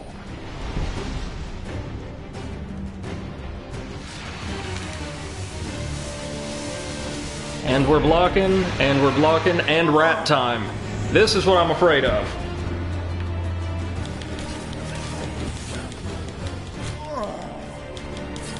It's amazing that we're able to actually harm him, considering how small we are. We should be dealing like paper cuts.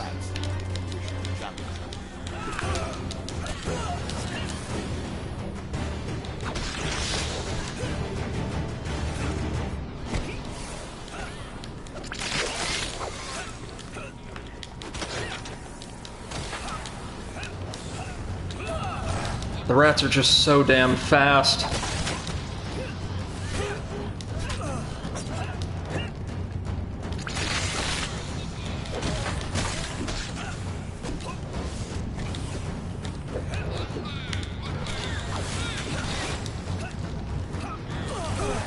Ooh.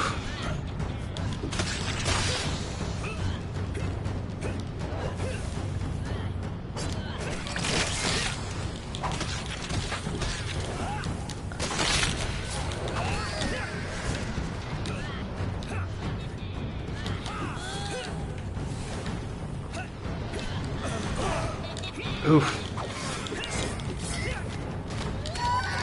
Okay, the queen's down.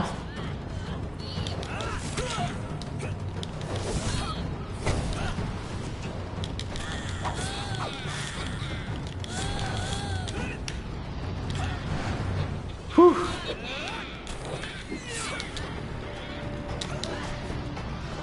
Three, four.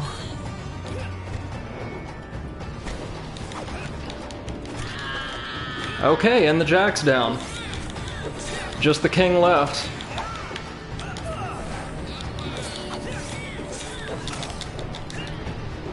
And by slowing him down, we've made this surprisingly manageable.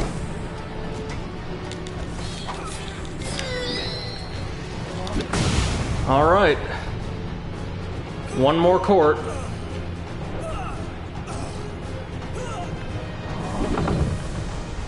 What's the damn rats in their plague?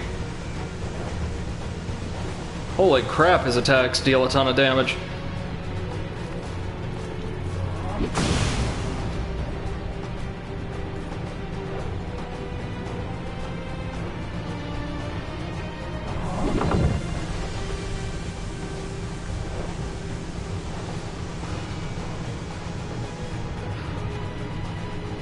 This is gonna be really clutch, guys.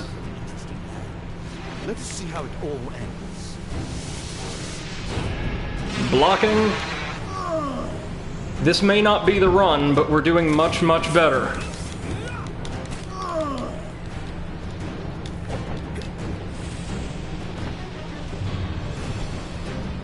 You have come this far, but you must go no further. I will not leave the game in the hands of one as coarse as you. Well, that's just rude, sir.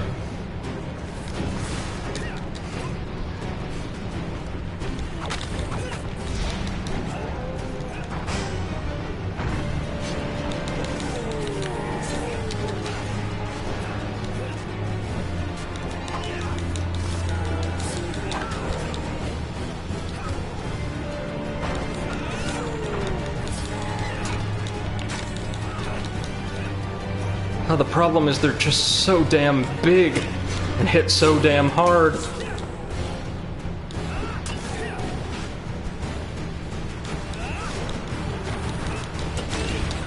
Whew. Woo. Please stop that.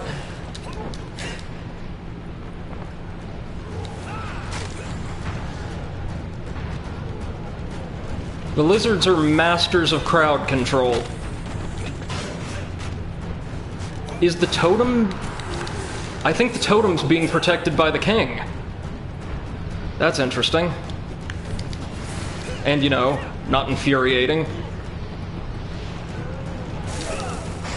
Ooh, got hit by the queen.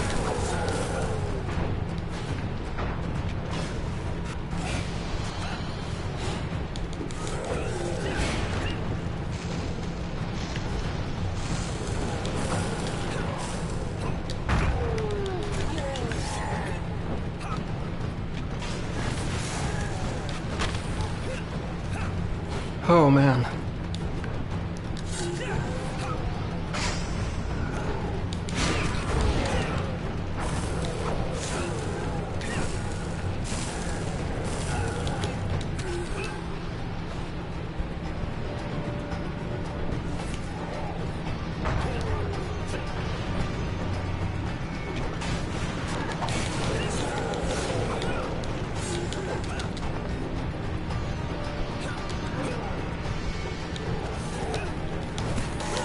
Ooh!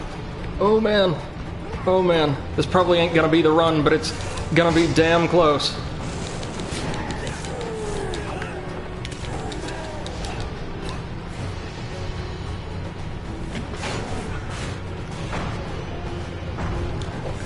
Oh, they've got so many unavoidable attacks. So many.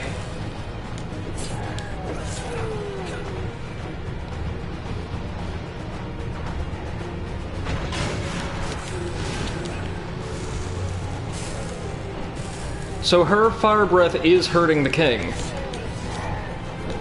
Just not nearly enough to do anything.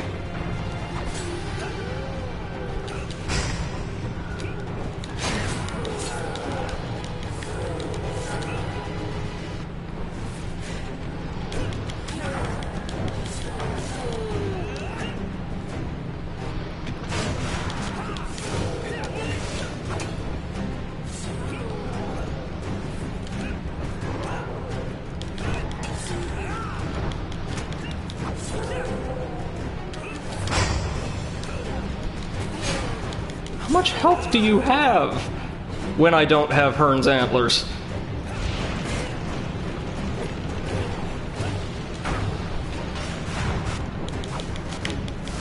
The answer? Entirely too much. Too much health.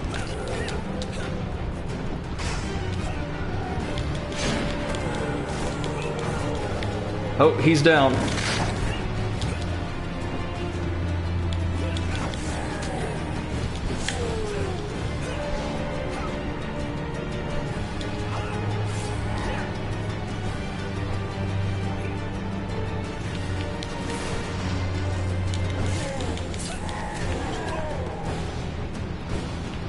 Whew.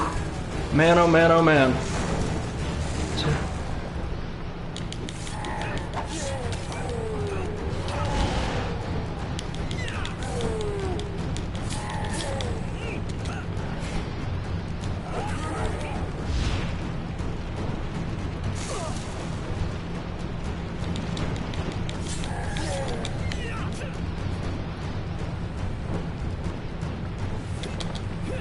Well, this is all just as clutch as it could be now, isn't it?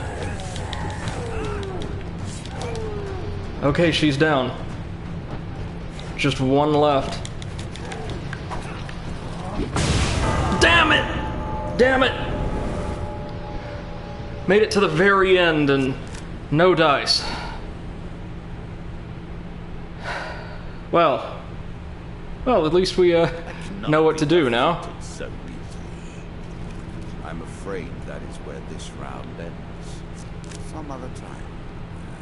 Well, okay, kids, we're gonna keep on trying. One more go for tonight, I think.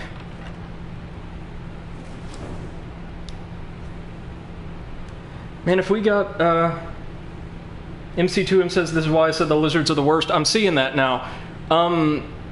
You know, if we had Hearn's antlers, which I think is really the helmet to go for in this run, we could have done that easily. And we probably want the Hag's Wraps and Life's Limb as far as weapons go. Undead Bane's, you know, okay, but I would prefer Huge Hammer, or the Rat Cleaver, or literally anything else. Because, Go.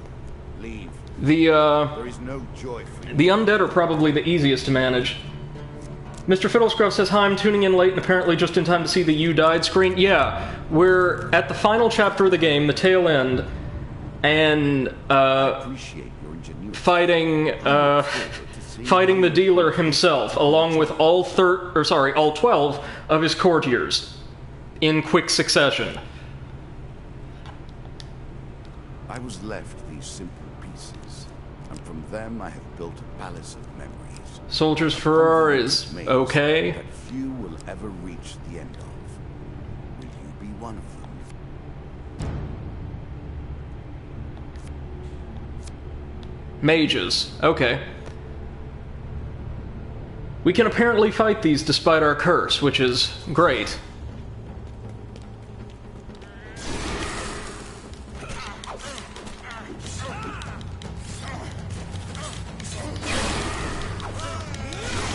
I do really appreciate this chapter because, from a gameplay standpoint, it's basically the dealer getting fed up with you and flipping the table.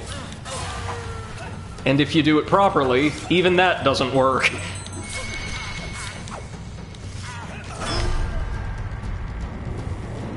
Ooh, okay, so those ley lines really hurt, probably because I walked onto all three of them at once. But we made it.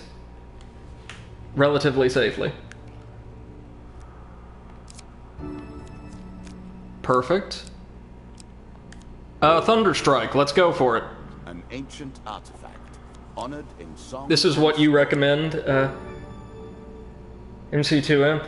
MC2M says, I would also say it's more of a game of life and death, and the dealer wishes to live. Well, during our last run, though, he said essentially he's ready to die and just doesn't want to go out without one last really, really well-done game.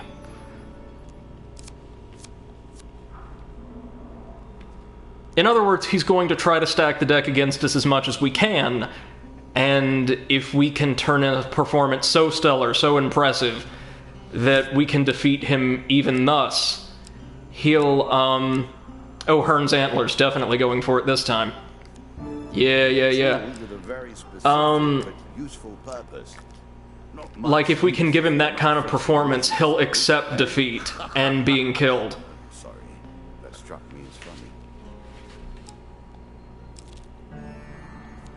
Angry Guildmaster And his kingdom in ruins. will apologize. The prince still wanders the world of shadows and believes that he rules there.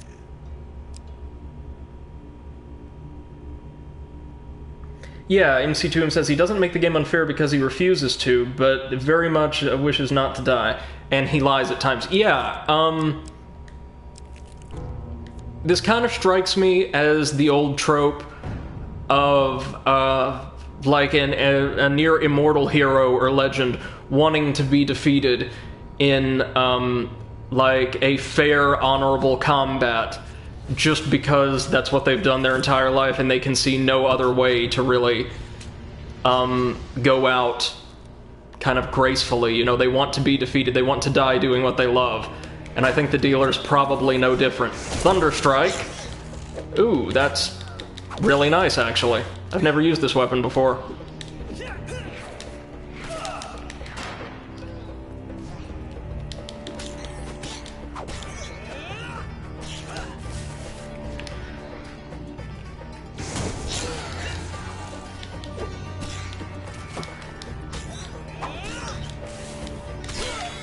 Oof.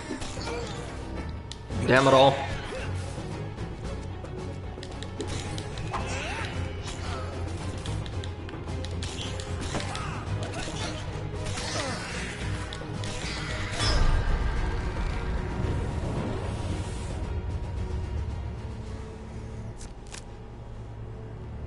MC2M has, yeah, that's a pretty good take. They say, no, this is more of an egotist who never expected to die, a bit too full of himself. I definitely see the arrogance, yeah. Yeah, I can see that. So we know where the exit is, finally. And we missed the peasant, which is fine, we don't need her right now. Sail away and see what you will find. Splintered jewels. We lose rings on every successful combat without gauntlets. Well, lucky us, we already do have some gauntlets, I believe. The circle Or no, we don't. Not yet. Whoopsie. Does the rook understand the oblivion that engulfs it when it is placed back in the box? Does the king understand that he truly rules over nothing? So we're gonna head off. Well, real quick, I want to go visit that healer to get this particular curse dispelled.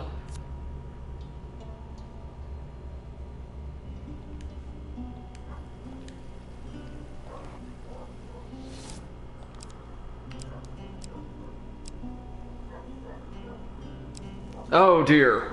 The rat cleaver. What are we thinking? Do you think if we combine this with the hag's wraps, if we can find them, or at the very least the fleet cuffs, and Hearn's Antlers, we can churn through the dealer's gauntlet much more quickly? Like it seems like it'd be worth the gold at the least, right? Speaking of, this certainly isn't.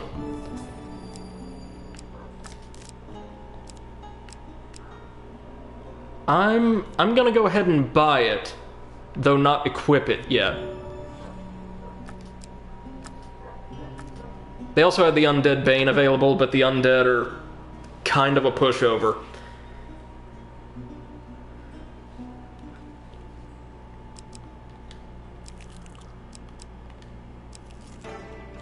It's the sea journey again. Time for some good old chance games. Let's see. Oh, damn it. Failure. Not that it matters, because that is not what we're here for. We are here to win this game.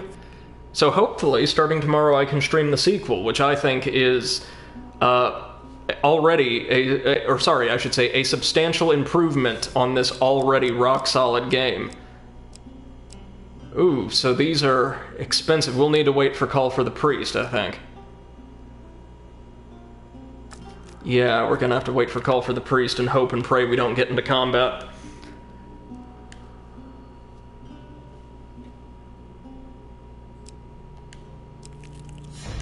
The Secret Society. Take a token on their foolishness.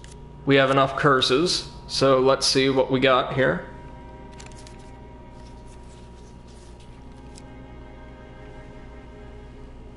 Looks like... Does it look like 1 to you? Kinda looks like 1 to me.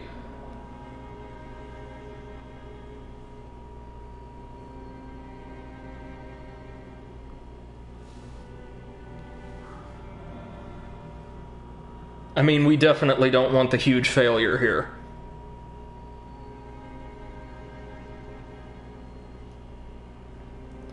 Like all good streamers, I'm hiding behind my chat.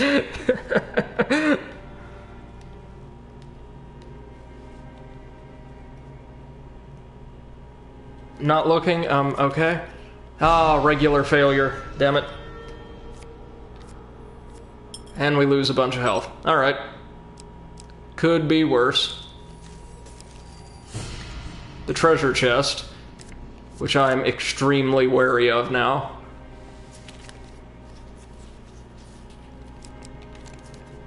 Failure. Great. Gas trap.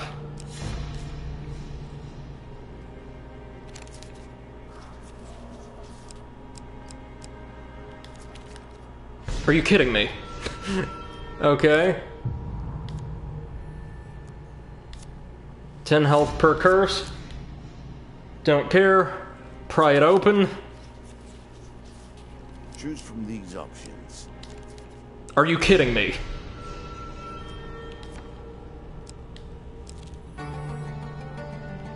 Now, this is my kind of travel. Well, that's a great level for us. Just failures on every single game of chance. Another curse on the table. Let us see how you deal with it.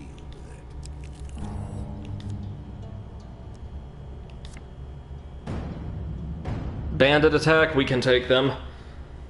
You said, MC2M says got to the end boss and died, which is to be expected since I've not played for 2 years, but you can block his attack right away.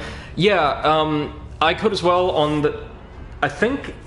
Yeah, the second run I got finally to where I could block the first magical attack he sent out.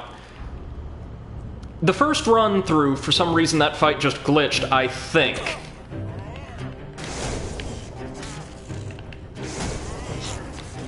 There we go.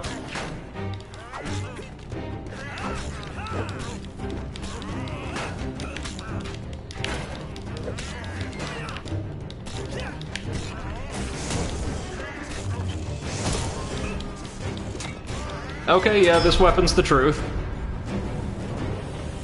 Whew.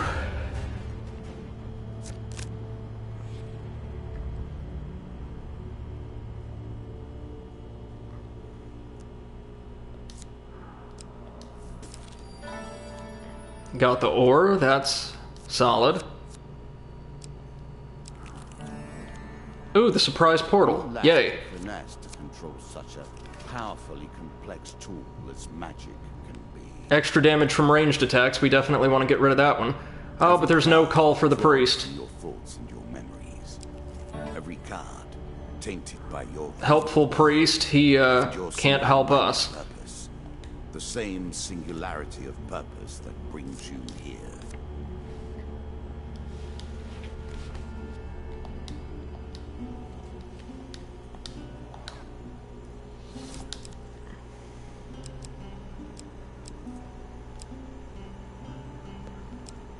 Skeleton King sword, that'd be kind of handy, I guess, but...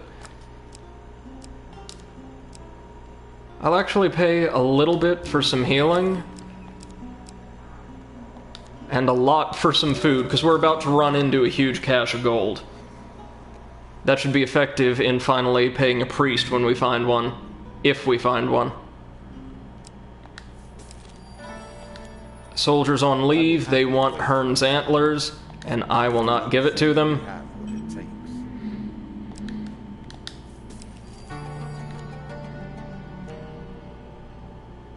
Oh man, that's right, he's been destroying my rings. That's a real pity. All food gain... Okay, so food and gold are reversed. Well, we've got to head up to call for the priest. Song of the White Minotaur. I do not expect we will be the last.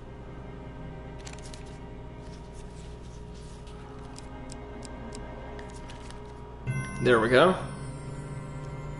5 gold, I'll pay him this time. The bard bestows upon you all the knowledge he has gleaned about the White Minotaur. And we get the token.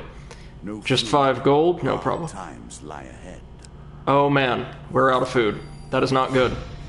And it's the cursed treasure, yay. You seem oddly fixated with tales of treasure and pillage. We're leaving that treasure. And we get a blessing that doesn't matter.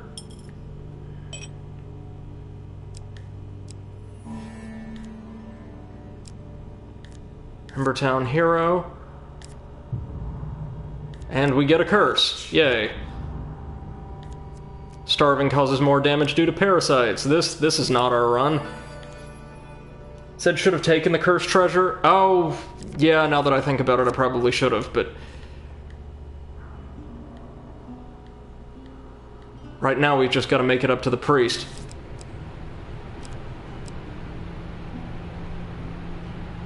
This is costly, but... Oh yeah, we operate on a gold-based system of sustenance now.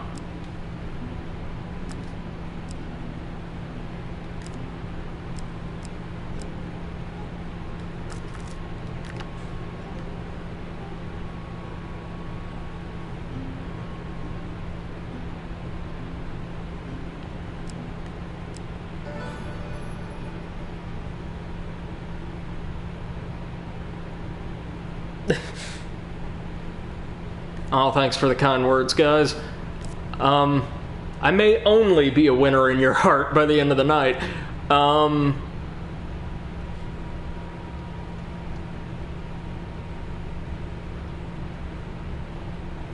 Fiddlescruffs, that sounds incredibly on point, or on brand for both.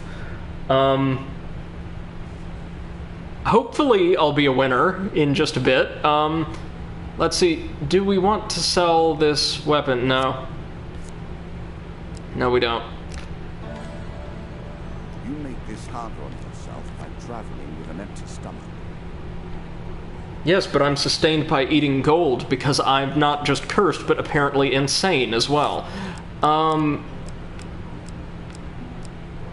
all of these are so costly.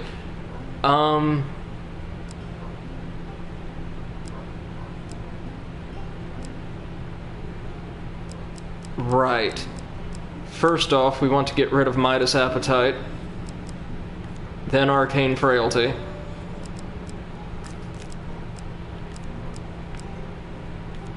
Then we're going to buy a buttload of food. I'm sure you're grateful for that. And then we're going to sell our sword to let us buy one more piece of food. And then we're going to get the hell out of here and try to get back down to the dealer.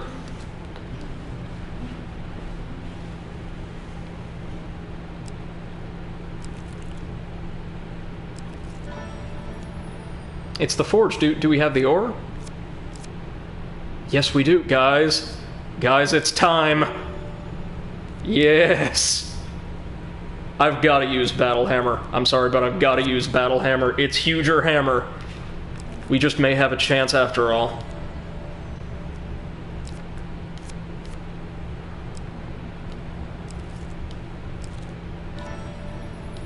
Ah, the food wagon. Lovely. Destruction everywhere.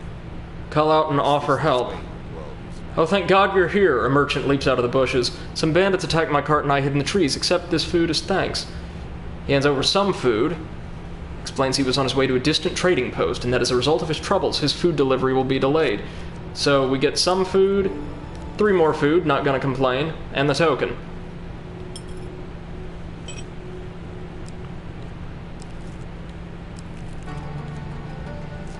And down, down we move. Everybody moves 20% faster and receives 50% extra damage. Not good. You cannot trade death for life.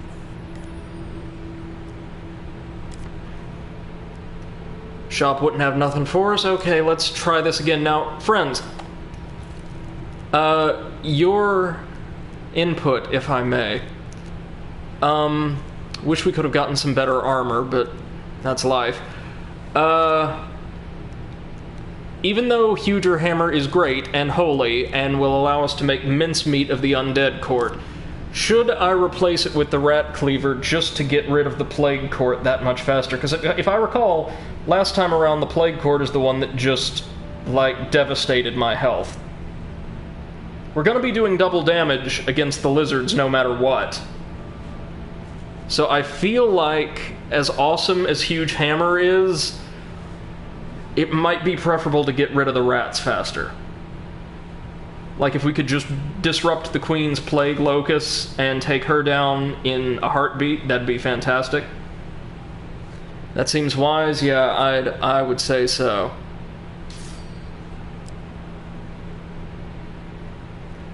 Thunderstrike is your recommendation?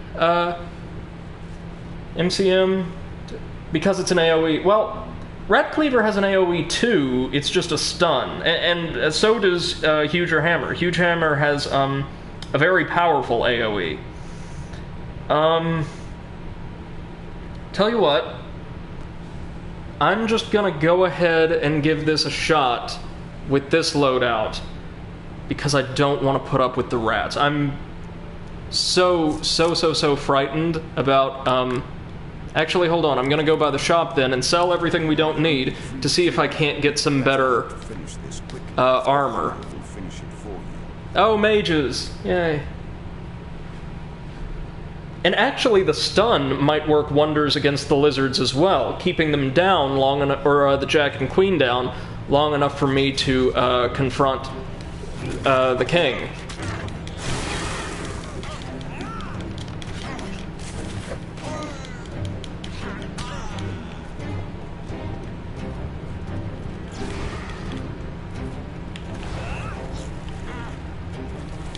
There we go.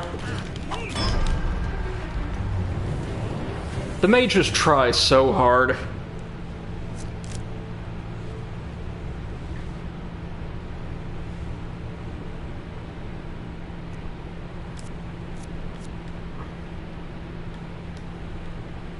Alright, Shopkeep, what you got? What do I not need? Anything that ain't equipped right now. So Thunderstrike, goodbye. Huger Hammer, so sorry, but goodbye. Hey, the Skeleton King shield. That's worth it. What's the alternative? Ring of Survival? Don't need it. You think that will help?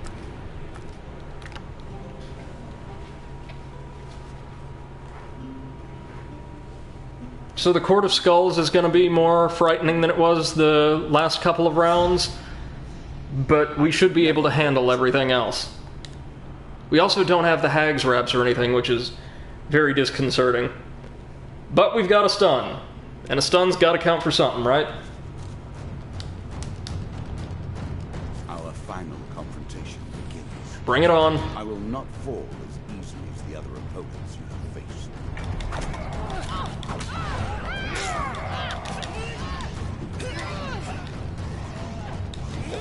Mr. Fiddlescruffs, here's your favorite opponent back one more time.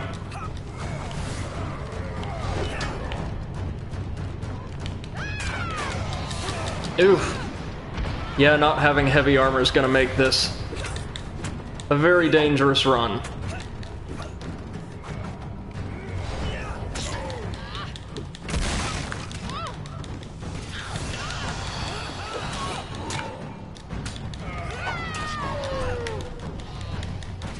There we go.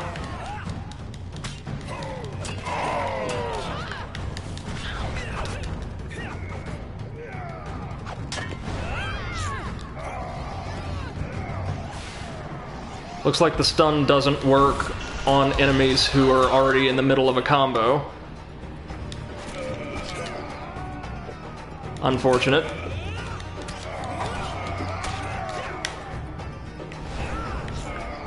Enjoy. Now it's just us and the dealer.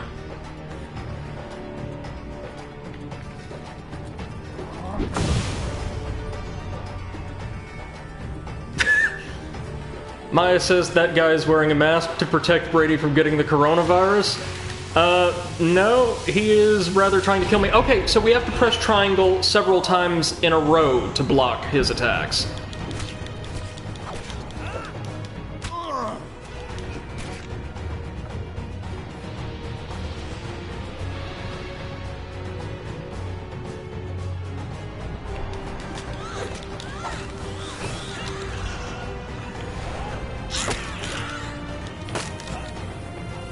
And the King's men dropped their bombs and blew themselves right the hell up.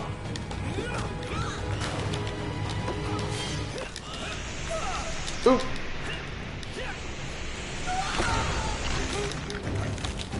This is not gonna be the run, I have a feeling. They just deal too much damage.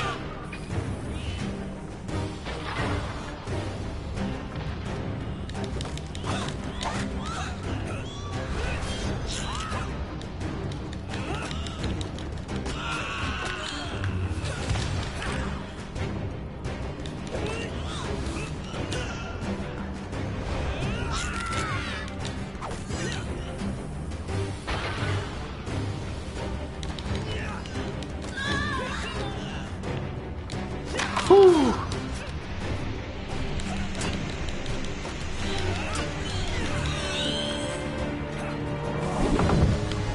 And here come the ley lines, which is not an apt description of these things, but it's just what I've decided to call them for now.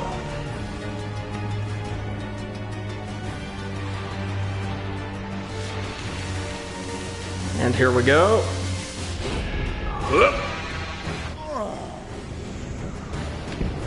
Next up, it'll be time for the folks who may just ruin the game.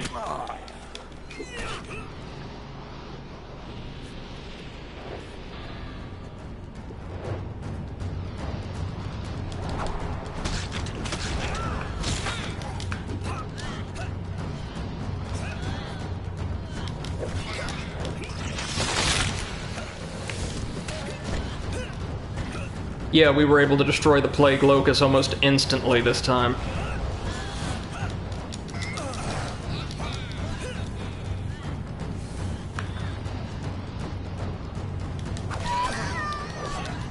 And there goes the Queen.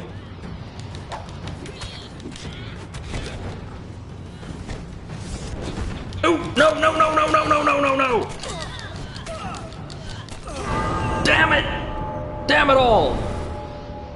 One more try for the night, guys. This... Oh my god, we need the Hag's Wraps. My game is my ultimate defense. The cold embrace of death, and the first stuttering steps of new life. Alright, we got the White Minotaur stuff. As well as some more food. Okay. One more try. Again you face me. Again you are a fool. Not gonna argue that at this point. But we get through this, we have cleared the game. Until now I have shown compassion. You would be best to test me no further. Let's go over here. Oh, Dark Crystal. They took that out for some reason. Okay. We don't need the Kraken Cult.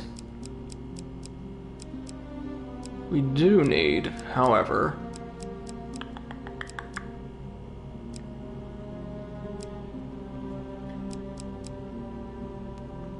Huh. Maybe a Merchant's Favor? That's a nice, easy non-horrible encounter card.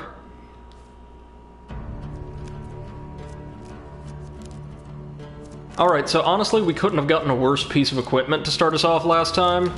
So let's see if what we get this go-round's any better. Compensation. The deeper you go, the harder things become. Oh, no, that's worse. Don't mind. Useful. Hardly. Will these coins be enough to get rid of the compensation debuff?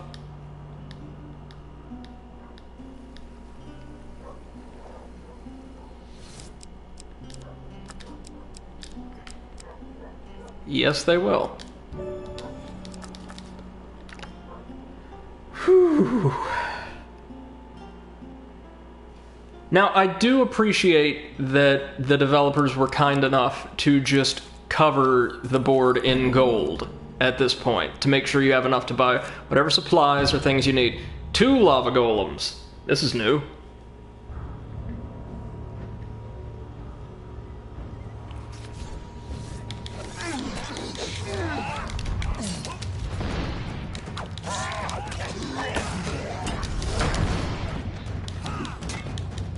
There we go.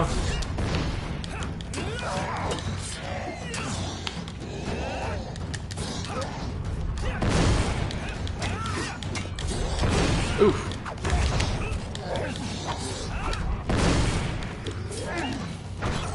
Ooh, dear. No, no, no, no, no. Ugh.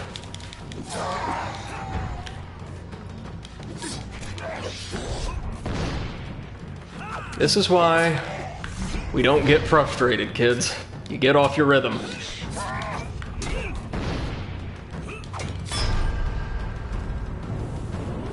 But we got them both, and we'll have ample time to heal up.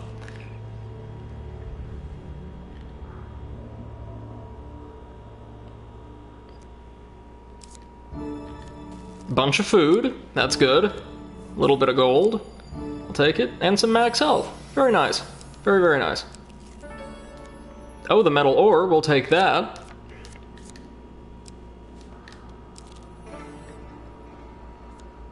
The sea journey. We'll try again to talk our way onto the boat.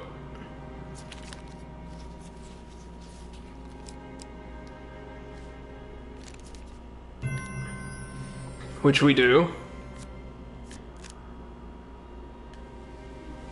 Or no, we instead go to customs. Now get on the boat and have to pass the captain's examination. Let's keep our eyes on it.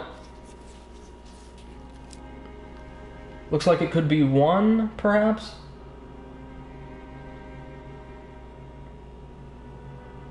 Yeah, looks like it might be 1. What are we thinking?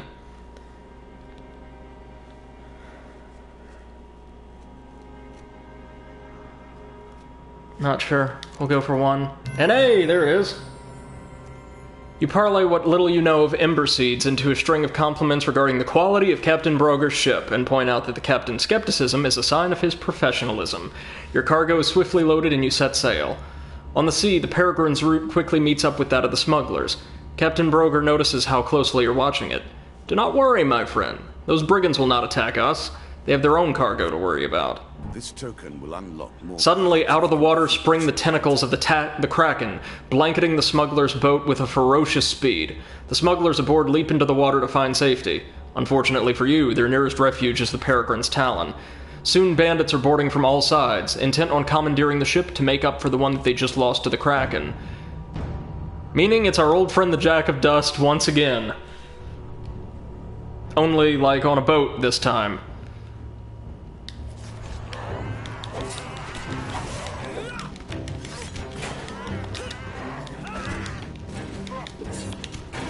Oof.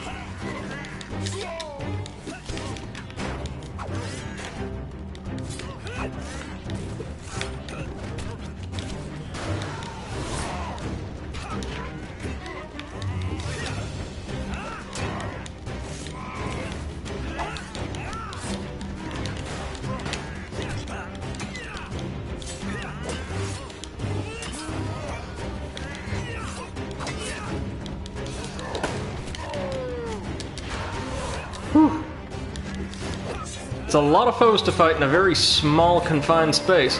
Doesn't make the battle any tougher, of course, it just makes it a bit harder to see exactly what's going on.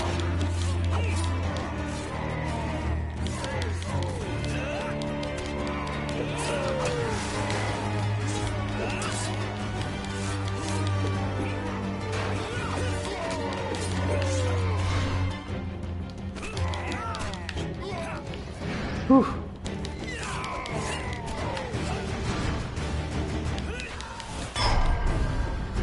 And there he goes. Oh, I didn't notice the Kraken in the background. That's interesting, though.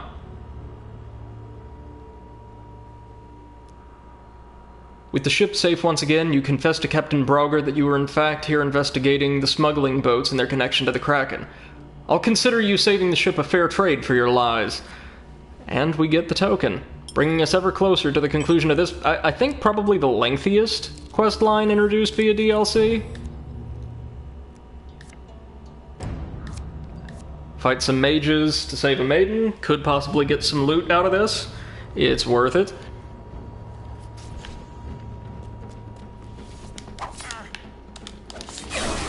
Oof.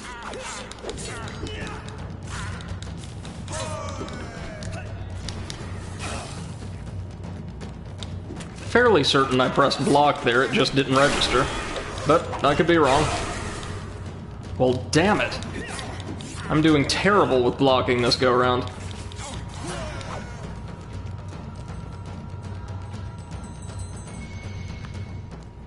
Whew. It's got some range on them, don't they?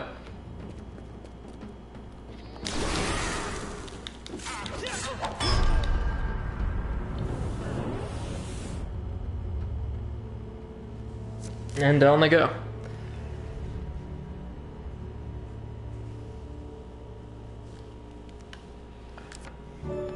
More gold. Good.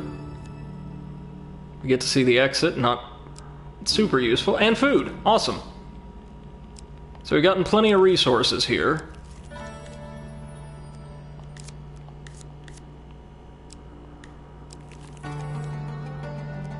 Nothing more pleasing than the smell of salt water and the rush of wind, is there?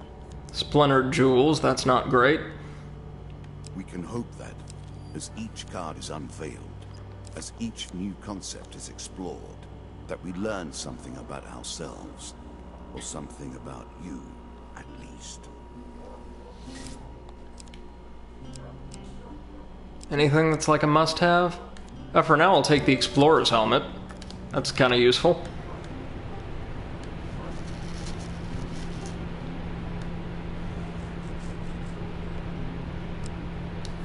Up here we have one of the dealer's mazes.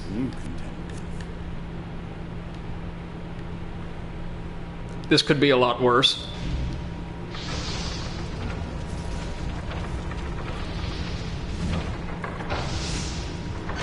Ouch. Okay.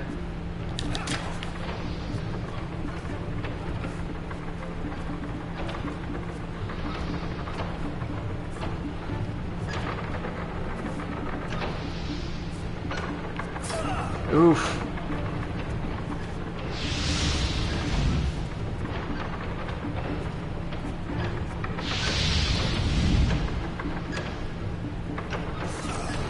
Yikes.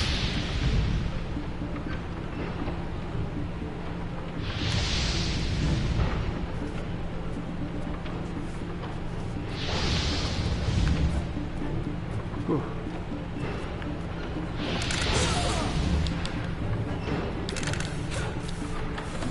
Well, that was shameful.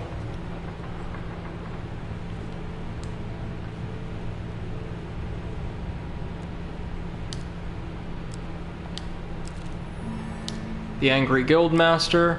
Not gonna try to steal from him. We got plenty of opportunities to get good loot. Soldiers on leave, not worth our helmet.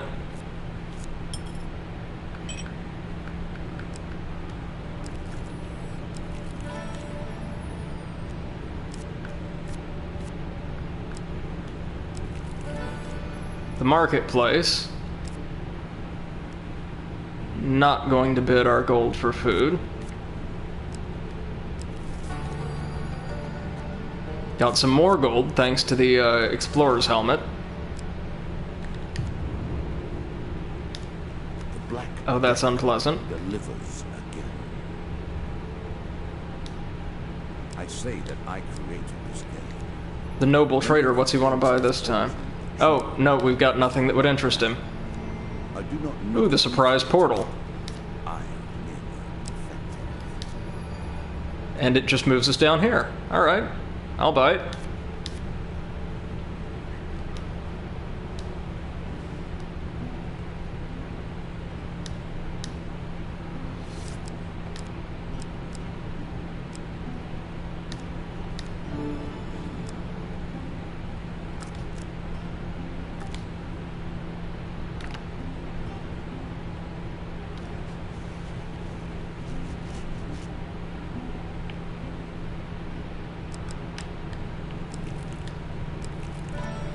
Here we have the loan. How much is he asking for? Just 10 gold, great. I made that a little too powerful. I will have to rebalance that. Twisted Canyon, gonna take it. Let's see what we've got. Ooh.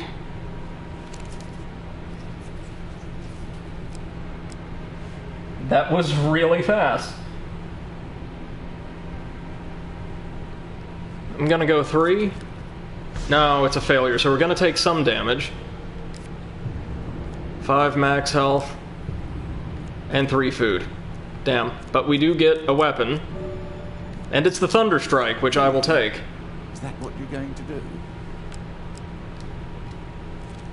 Down we go. A tear between worlds. A thing that cannot be, yet is. Tainted, we need to get rid of that one ASAP. Games aren't designed, not in the way you think. They grow as we work on them. Ambushed by a pair of bandits, we got it. Flow through. The things they Sorry I'm not quite so talkative right now, we're just trying to work our way back through to the final and see if we can't make it this time.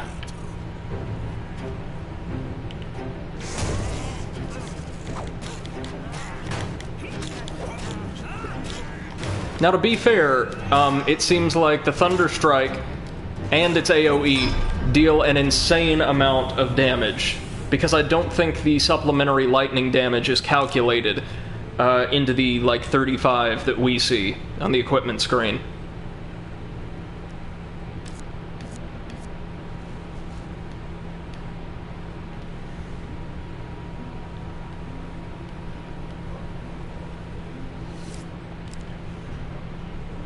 There we go. Life Slim. That's the one, baby. So I'm gonna go ahead and buy this, but keep it in our back pocket unless we get the Hag's Wraps. Interesting choice.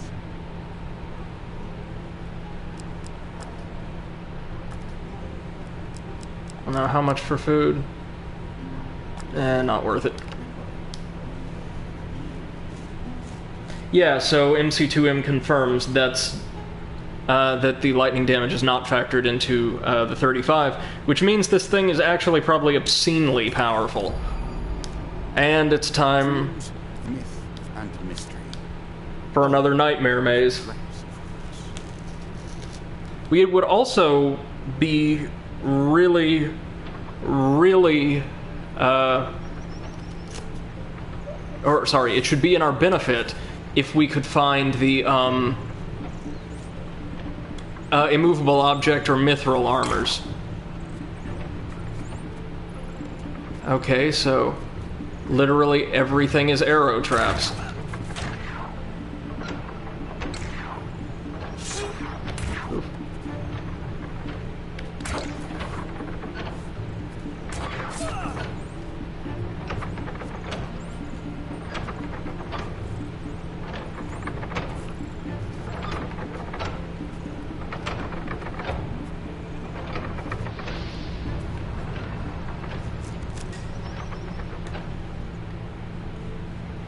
Not too bad, not too bad. Let's see what's at the shop up north.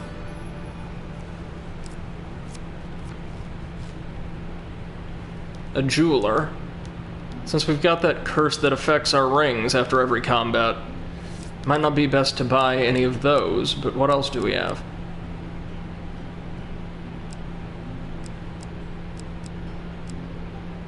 Not sure that any of those are worth it. But they'll sell us some food, which I'll take. There we go, 4 pieces of food.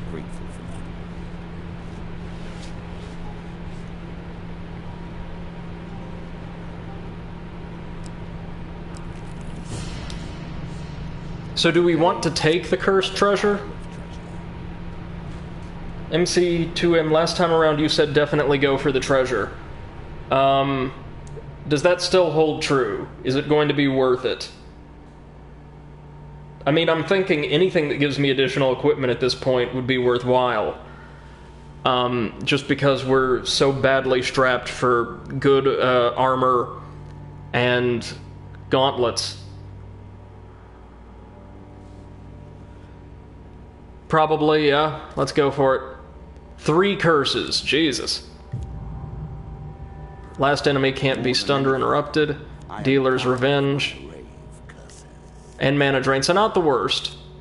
Oh, and it's all gold, which we can use to, at the very least, pay to dispel these or other more potent curses. And equipment cards. The healing cap. Good to have. Ring of Survival. And probably the best armor in the game. Going for it. Thank you for the advice, my friend. That's going to be very, very handy. The Holy Forge, we have the ore, I believe. I'm giving the sample of ore, and I am taking Huger Hammer for the time being.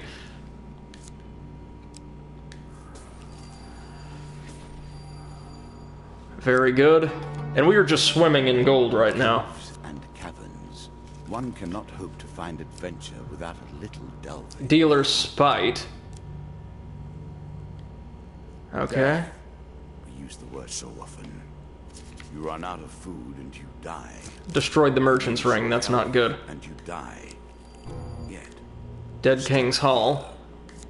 We do not speak of the true death, the final oblivion.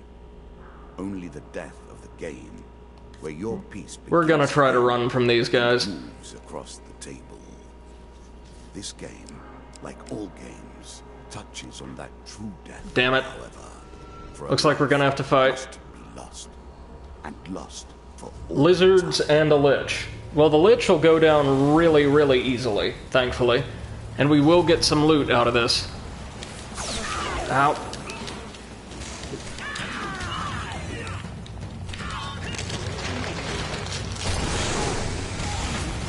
Well, there goes the Lich.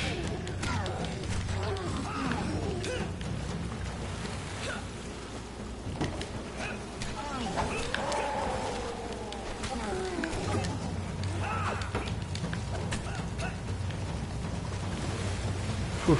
Come on now. Man, that curse that affected cooldown times is really gonna do a number on Huger Hammer.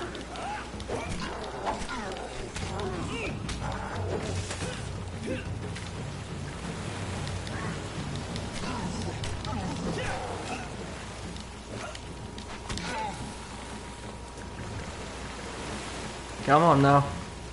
There we go.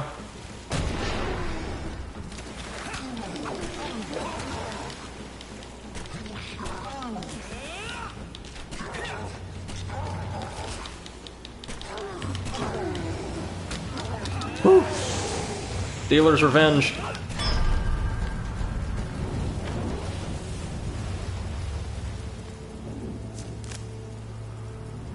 And there goes another ring. Probably the most useful one right now, but... Food, good. Some of that health back. And the Blood Crescent. Definitely not worth it. Are you sure that's the right approach? Oh, yeah. Here we go.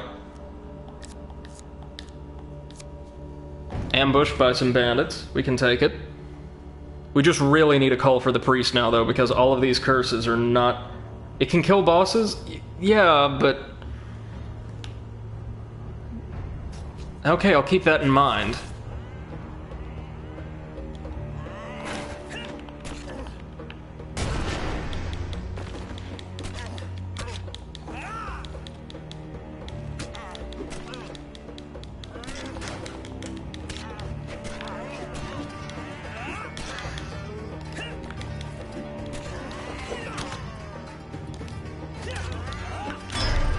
There we are.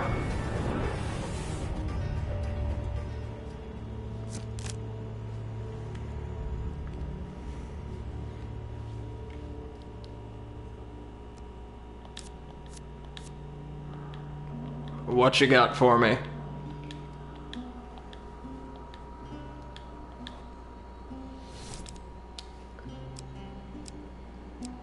Immovable object and the rat cleaver. I'm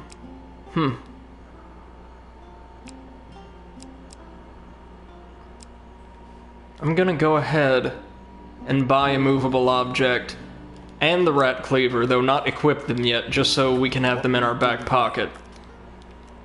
Oh, and a bunch of food. Probably not that much food. Yes, that much food. Sorry for being indecisive. MC2M says Blood Crescent is useful on anything but the dealer. Yeah, I'm just trying... Well, not anything. If I'm correct, the King of Skulls and the King of Scales can't be knocked off their feet. And it's very, very difficult to knock over the Rat King. But I think you can? Maybe? And it's the third maze, so we found all three. Mysterious voices myself.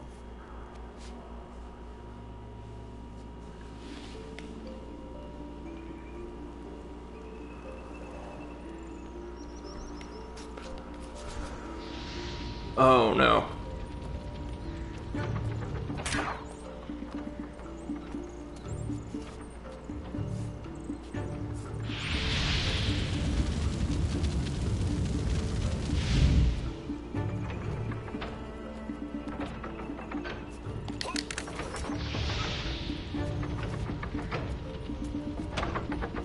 There's a much easier version of this card you can earn earlier on, or at least could, that has gold at the end of a simple little maze. Oh, how I missed that variant.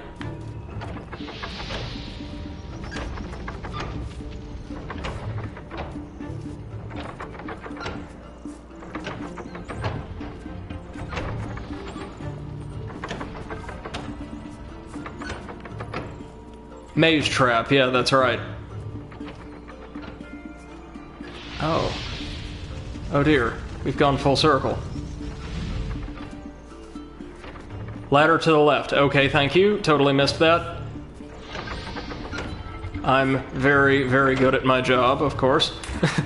Walked right by it. Thank God for all of you fine folks in stream chat. Thank you so much.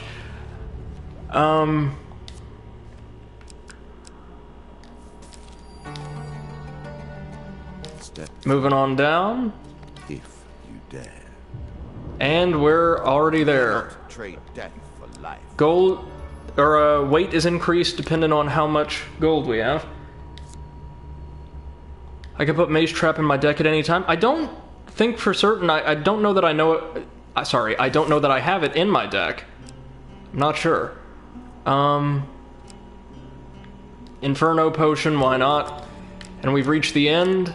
Due to that curse, we are just gonna buy food like there's no tomorrow, even though we don't need it. I'm sure you're grateful for that.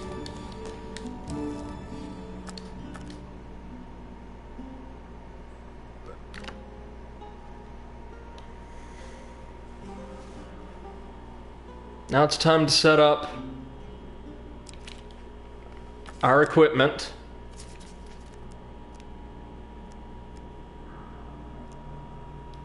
What are we thinking, friends? Mithril or a movable object? Which would be preferable? And while we're at it, what would be a better idea?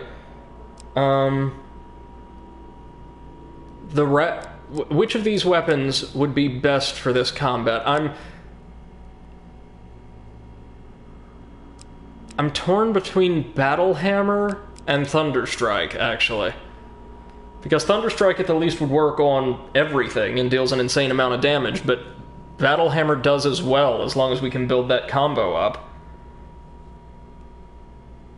Like, I'm feeling that for this run, since we don't have, like, Hearn's Antlers, it's probably best to have something that makes us, like, more potent all around.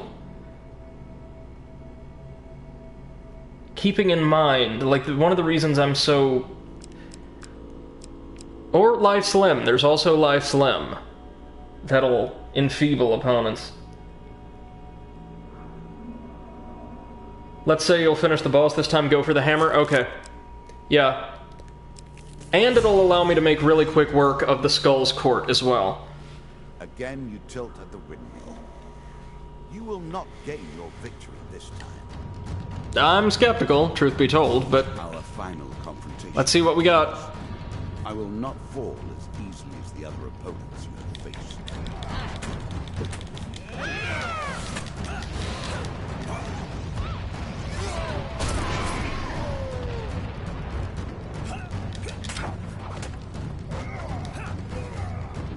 Whew.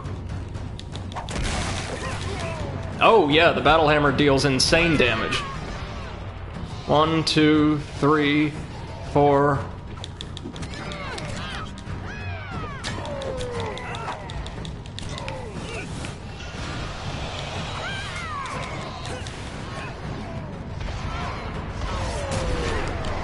Man, the poor Jack of Dust is, as usual, just getting the crap kicked out of him. By everyone this time. Whew. Now this king can be taken off his feet quite easily. He is, after all, only human. Queen goes down. Just me and the king, baby. Alright. It's round 1. Nice and easy.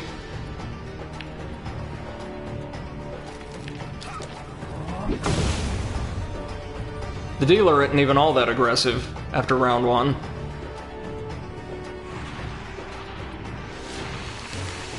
Here we go. Yeah, you have to, like, mash the triangle button.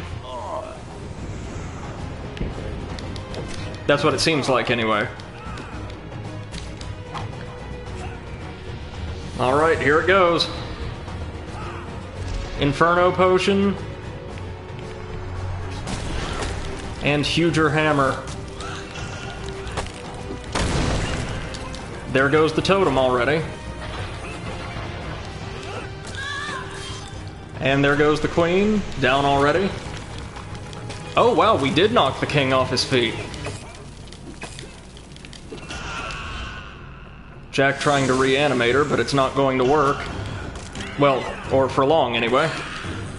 There goes the king.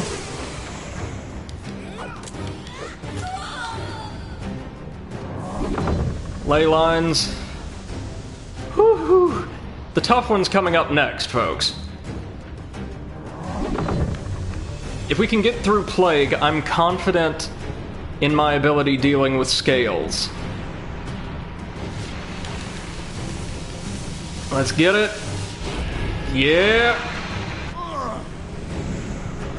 Definitely gonna use my Inferno Potion here.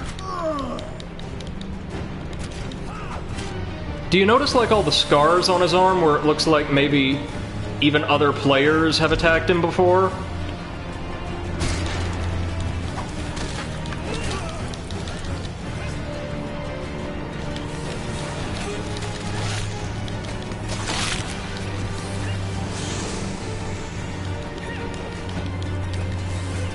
Whew.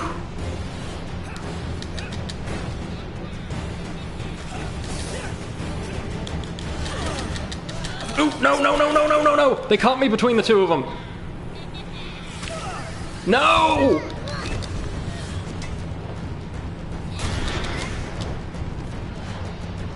Well, the queen's down. Or, I thought she was. Now she's down.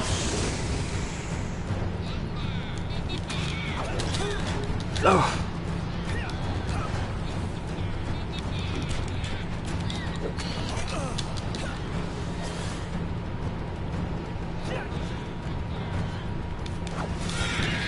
There goes the king. Down to me and the jack. And he's stunned, or winded at least. And down he goes, making the dealer a very, very angry man.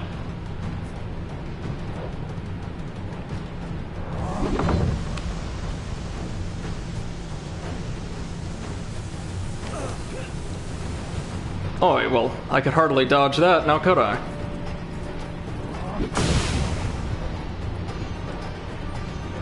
Oh, this is gonna be clutch if we pull it off.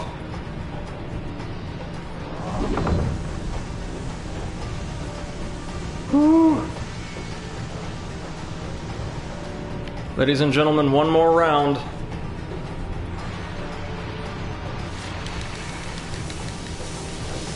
Oh, I'm so nervous.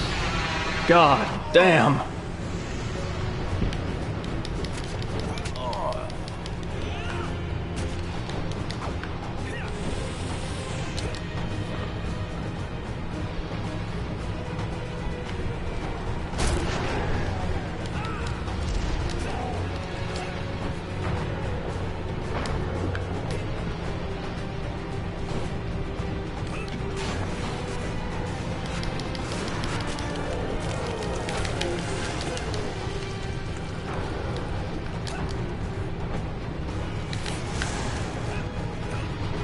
Okay.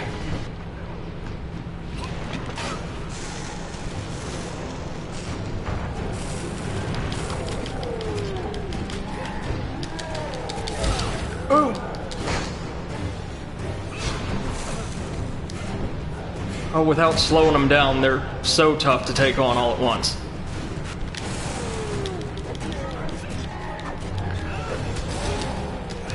Oh, this ain't gonna be the run, guys. It's just not.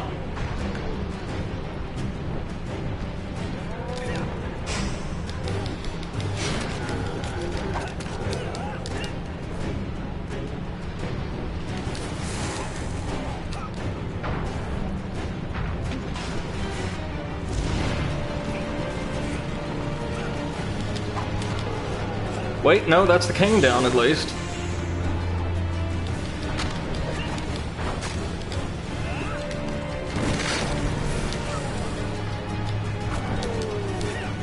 Queen down. Nope, nope, queen not down. Queen just stunned by the glory of huge hammer temporarily.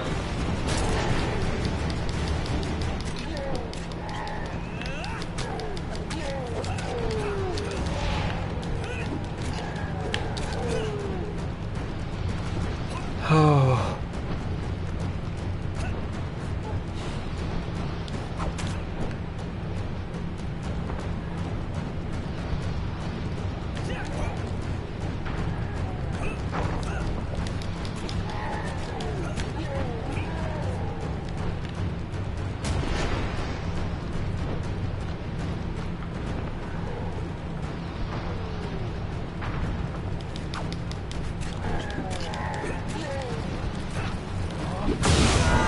What the? What am I doing wrong there?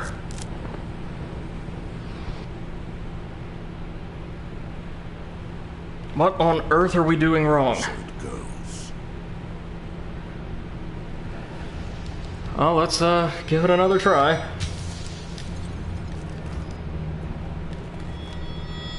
It's because of the graphical glitch. Like, yeah, I can't see the AoE on his final round of magical attacks. Is it like the entire arena but the center?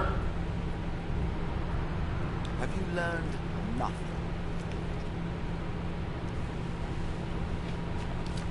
I'm gonna give it one more try for the night because I feel like we're getting really, really close.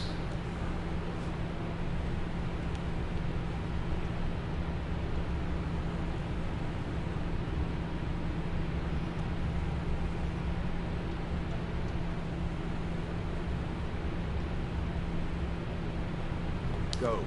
Leave. There is no joy for you here. You generally stand next to the token bowl? Okay, that's very helpful, thank you. Making sure. Good. I mean, I'm determined now, y'all.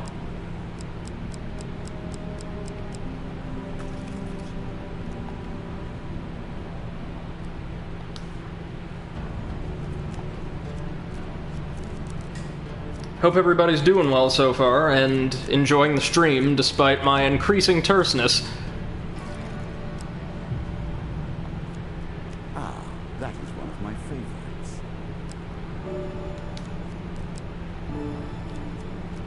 Okay, I'm real sorry to say, guys, I might actually forfeit this match and restart because the curse we got early on would just devastate us. So we're going to try this again. So, fun enough that it's 4 a.m. there. Wow. Well, thank you so much for staying up so late to watch us.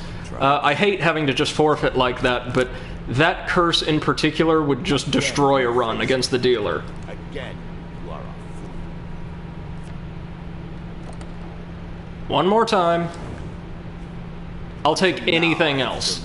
Literally anything. You would be best to test him no further. And yeah, you can see the AoEs on his first 3 rounds of attacks pretty well. Dealer's Spite, okay. Hard to make that particularly painful. Oh great, immovable object. That's great equipment to start out with. The Apprentice can whisk us away. I will decline for now. This is a straight line, so it's... Like everything we deal with here, we do not merely speak of a tavern, but the archetypal ideal of a tavern. Still, what do we got? Regular success, I'll take it. Once existed. We get some gold. I'll take it. It says, yeah, but I shouldn't have that color flickering in front of him. Yeah, it looks like ideally, the entire table should stay illuminated that bluish color, or at the very least, like maybe the reddish indigo color should encroach on the edges of the table, but it's like the color of the portal, the lighting projected from the back of the arena, just shines straight through him onto the table. That seems to be what's going on anyway.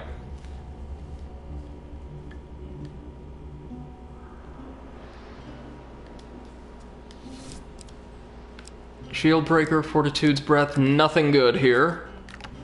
But in this chapter, I learned, I think during my first playthrough, you always want to stop in and see what the shops have, because you need to optimize the hell out of your equipment in order to, oh, Cursed Treasure.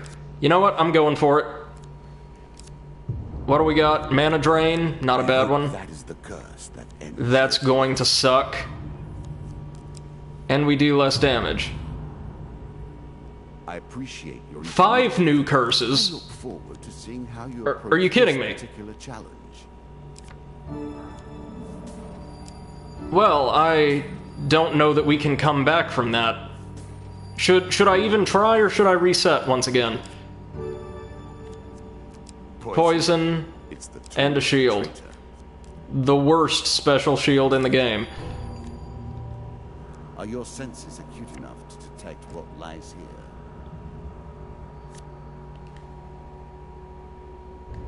Cursed Treasure gets worse after the token. Okay, so we just want the token. Says I can survive this? Yeah, we'll go for it then.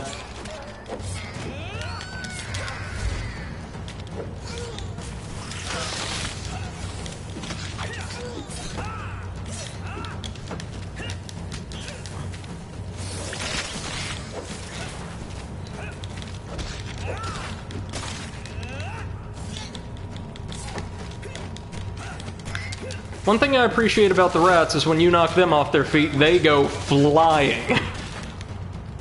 Feels very satisfying. Oh, but we also deal less damage now. Yay. Like, much less damage.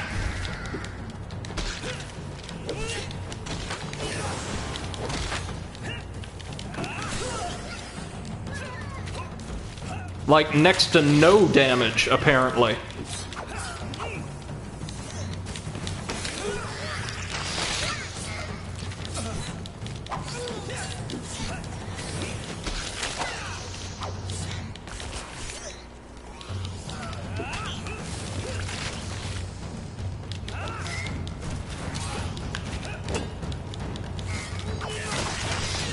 Seriously?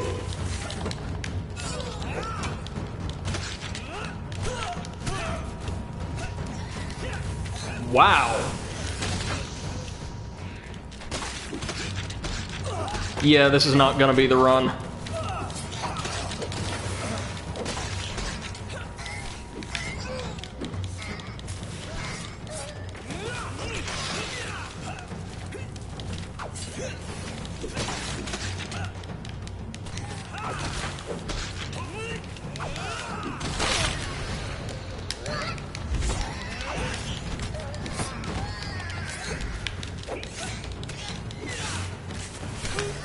Oof, every time.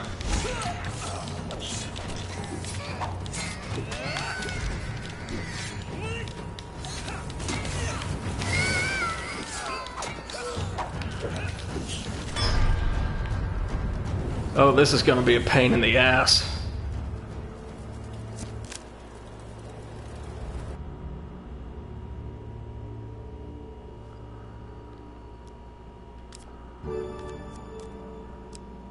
Well, we get the Hag's Raps at least. That's helpful. Some of your foes will take those curses to the grave and beyond. Can some healers provide us with, like... toys.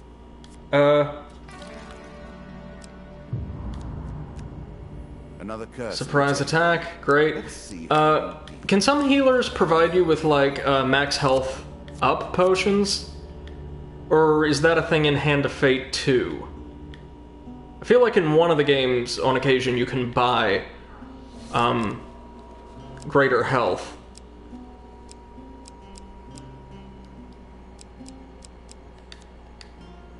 You think that will help you?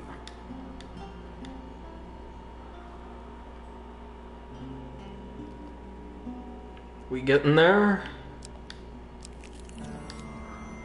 Merchant's favor. The same choices as you did before. Yeah, sure. I'll take his gold. And learn nothing in the process. Honestly. You can't remember buying max health? Okay. If you survive such ill fortune, I doubt you will be the first. We'll help the merchant.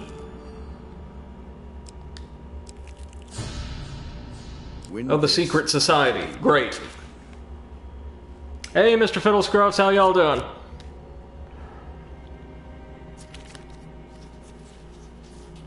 A choice. Select your desire. What do we have here? Success! That's the one we wanted. We're offered a choice of many fine items. And in my case, it'll be probably the Skeleton King sword. Or, no?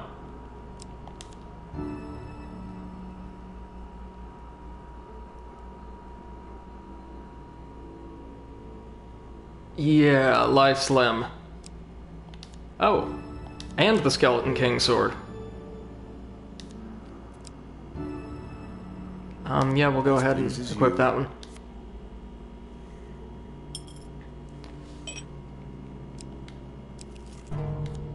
The bandit attack, that's fine.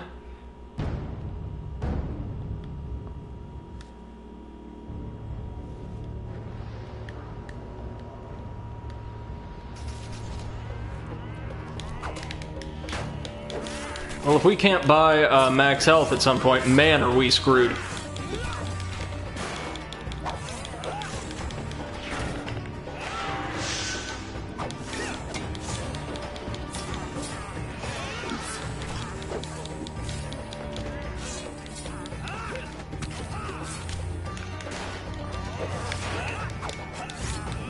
There we go.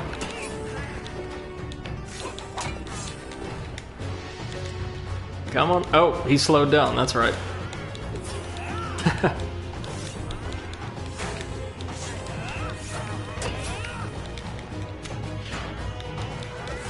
Oh, good night. A priest cannot come soon enough.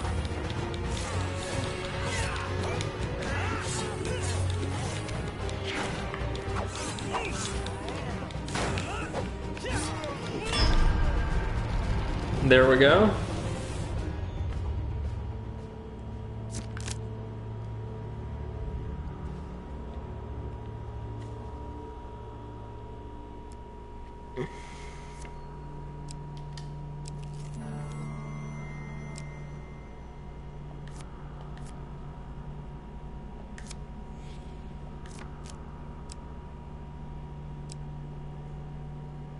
And we'll take the Skeleton King shield.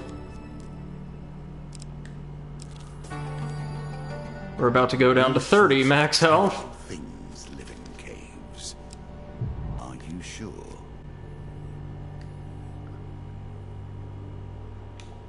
Traveling mage and the exit. Returns again and returns us to the world in order to experience afresh all that has happened. I do. The demon trader again. He's going to hurt us. And we die. Yay! Didn't even make it into combat that time, folks. Again, you lose. I thought you would do better than this. Oh, believe me, so did I. So the Secret Society gives us health gain, the detonator, and the armor of the Watcher. Interesting. Have you learned nothing? We'll give it one more go since that one was so cursed. Literally and figuratively. Go. Leave. There is no joy for you here.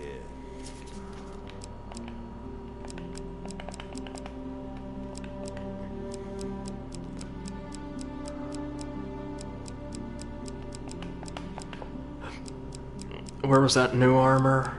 Armor of the Watcher. Here we are. Are either of these worth it? Oh, Hearn's antlers sitting in there? What's up with that? Get in there. In place of that.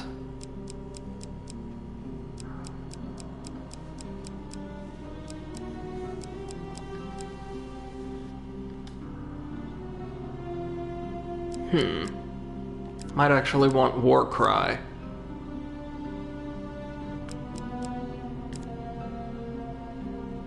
Yeah, generally speaking, I don't need any of these rings.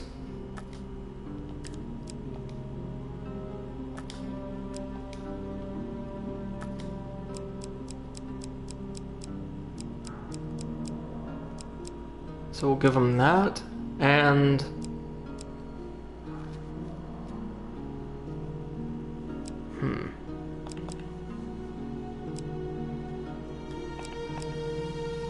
How about Mage Strike?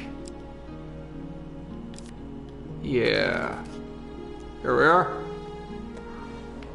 Once more.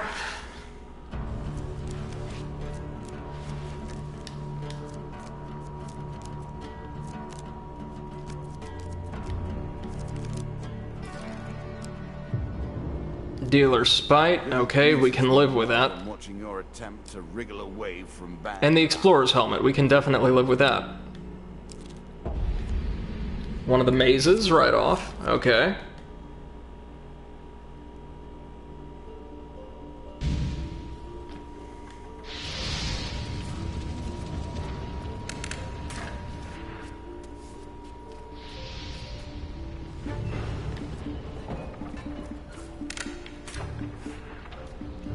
Looks like our biggest enemy here is going to be the camera angle.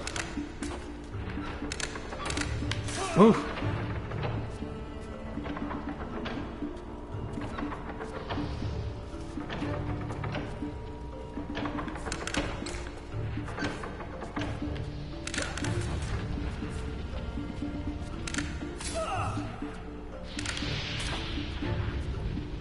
Is there a ceiling trap there? No? Just an exit.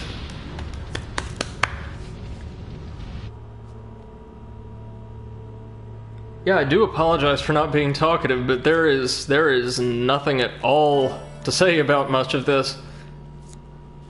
Okay, nothing doing at the Nobleman Trader. Angry Guildmaster, definitely don't want to try stealing from him.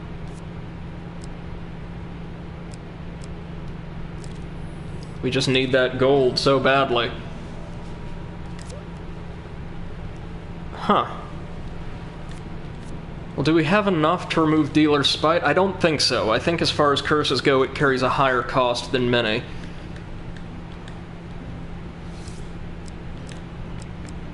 Yeah, no, 40. Can't come even close to affording that.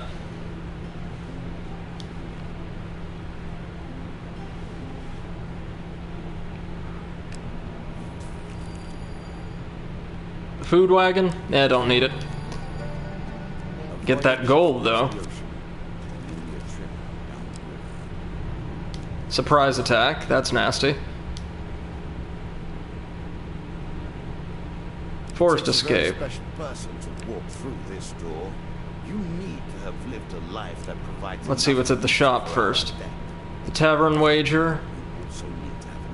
I'm refusing the wager and fighting him. Or in this case, the one guy who was arguing with me and attacks me, is a trio of mages. That is a magic trick, I suppose. Well, I think it says like he attacks me with his friends or something, but still. One doesn't exactly expect getting in a rough and raucous bar fight with elderly mages. Gotta love some of the implications of Hand of Fate's world.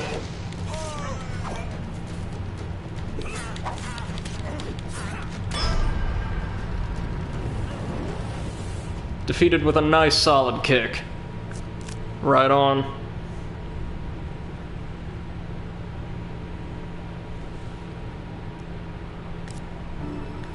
Max health. That's one we want. And a little bit of gold. This jeweler may have something worthwhile for us. I'm actually going to explore this floor because I want to always get more loot if we can.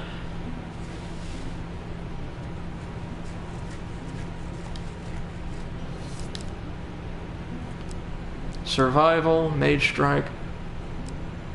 I'm actually gonna go for War Cry. It's pretty damn good.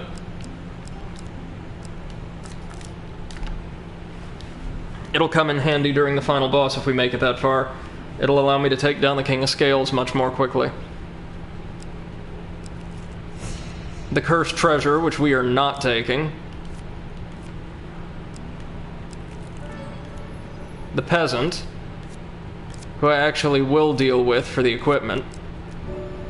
Good, it's the best gauntlets in the game. Right on, right on. And the Tavern, that we honestly don't really need right now. And back we go. Gonna buy some food. Oh, ambush, more mages. Lots of mages this go-round. Maybe they're trying to redeem themselves. I appreciate everybody for sticking this out with me. I know this hadn't exactly been a stream brimming with progress, so I really appreciate having you guys around.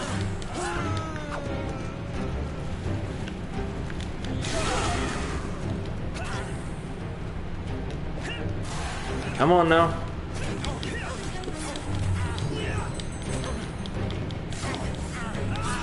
There we go. Just one more. Whew. Had some ley lines out. And the arrows took care of him. Nice to have the traps on my side for once, eh?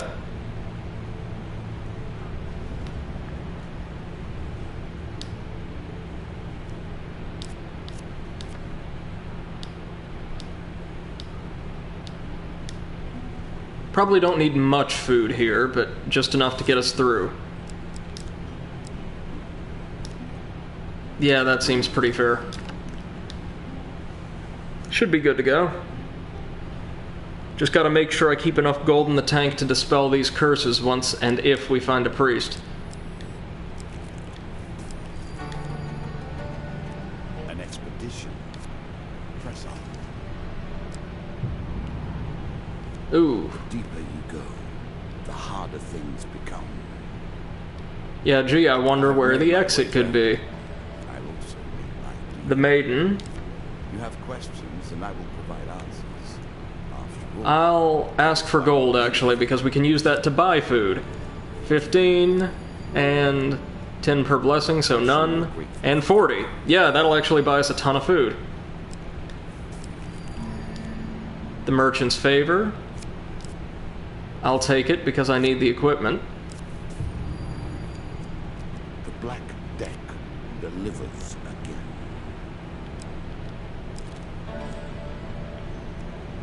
What have we here? More mages? That's weird. But, okay. More mages. For the third time. Third time in a row, I think.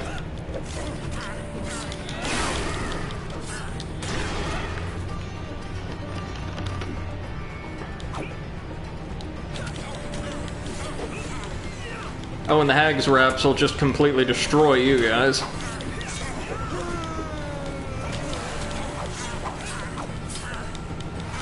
Get him, get him. Whew.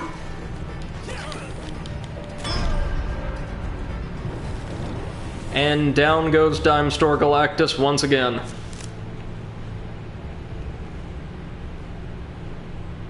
Now, they always say we, like, search the bodies and can't find anything. Do they ever drop anything when they ambush you at a shop? Don't believe so. Geez, you think we got enough gold?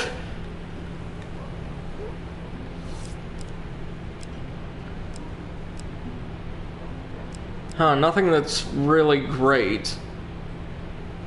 I'll go ahead and take the Healer's Ring. A tool used by those who made life And the better. Scorching Zeal, just until we can get a better weapon. Such a waste.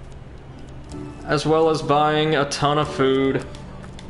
Now they give nothing in a shop ambush. Didn't think so. Just wondered if there was any outside chance like the bandit attacks, but there's not. Not that it matters on this map. Dead Man's Gorge. Queen of Dust and a pair of lava golems. Okay, this one could actually get pretty nasty. Were it not for the Hag Wraps anyway, we can probably make it through with their assistance.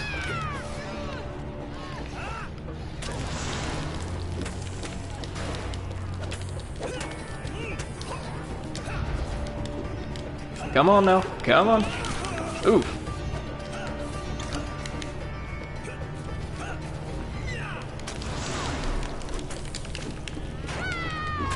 Ooh. 3, 4. Gonna try to thin out the chaff first.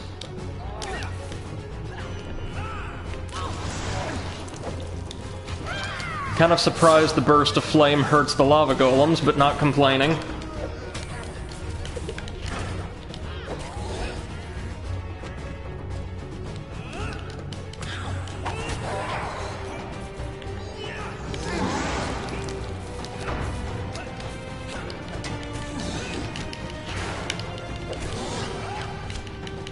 Okay.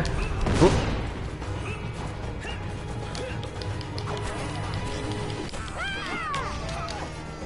Two, 3, 4. Get that buff back on there. Oof.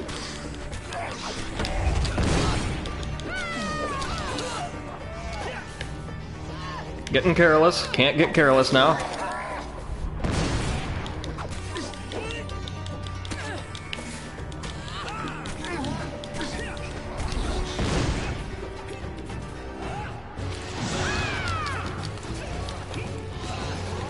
Get that AoE. Knock her down. Back to work on you, sir.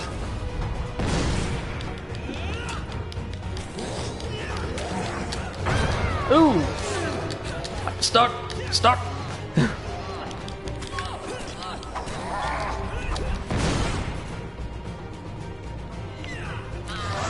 Give him hell. There goes the Bandit Queen. At last.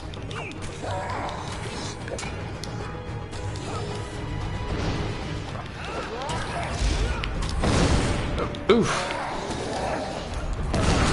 Couldn't move. Gotta be careful of that rock formation there, I guess.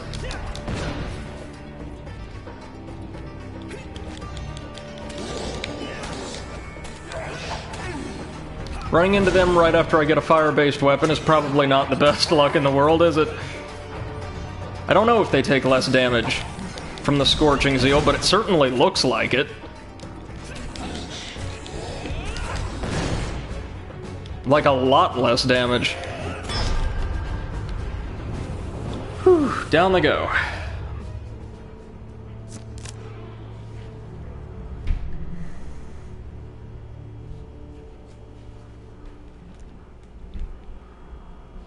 They take just the base weapon damage, okay. Little bit of gold. And most of the health we lost back. That's nice. Might get some healing from the fire, okay, that's what I thought. So we'll give this guy our gold. And get our equipment instead. I'm going for a movable object, it's not even close. Well, what do we think? Immovable object or the Life's Limb? I want to go immovable object because it seems harder to get quality armor, and that's actually what I'm gonna do. Yeah. In fact, in the final boss, this may be more beneficial than the Mithril, because it works based off of all the damage you take. More than anything, I am proud of my array of curses. During a given As long as campaign. you persist, we will continue to draw closer to... Oh, it's the Kraken, ladies and gentlemen. Your search for the Kraken comes to an abrupt and violent conclusion. Krakens, improperly using a possessive instead of a plural, have been the bane of ship merchants for a decade. They are always more active in times of strife. For you, and a token if you succeed. In the midst of a sea crossing, your boat slows to a standstill despite a stiff breeze in the sails. You notice the smell of rotting fish only briefly before the tentacles emerge over the sides of the boat and onto the deck. You're being attacked by a Kraken. So yeah, this is another DLC boss fight. And if I recall, the Kraken isn't the worst of them, and it is a pretty cool little fight.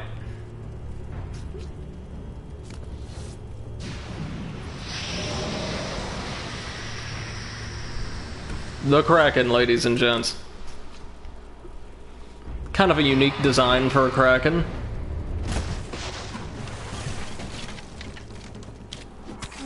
The Kraken and his lizard man followers.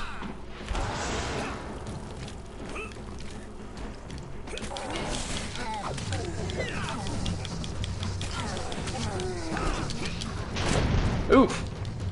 Man.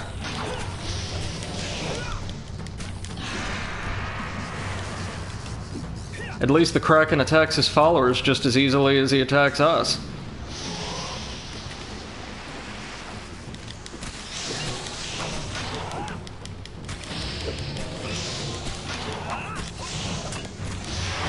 I don't recall this thing having just an abundance of health.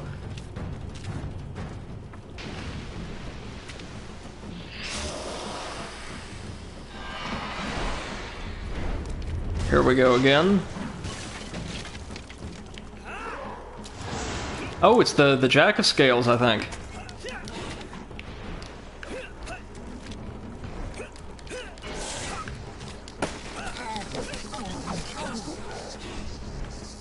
Trying to goad the Kraken into attacking it.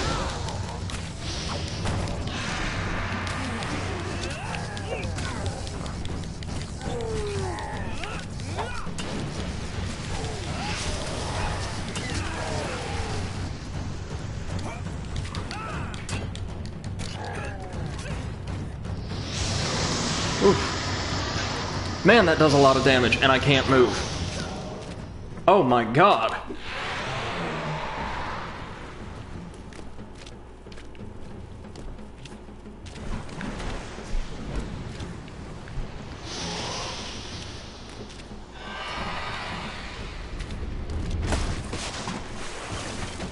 Next.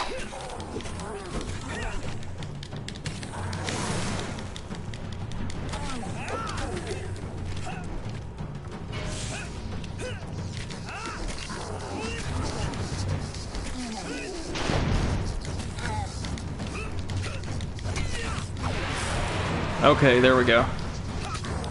Bringing him down. Bringing him in, at least. Can we hit it from here? Yes, we can. Good, good.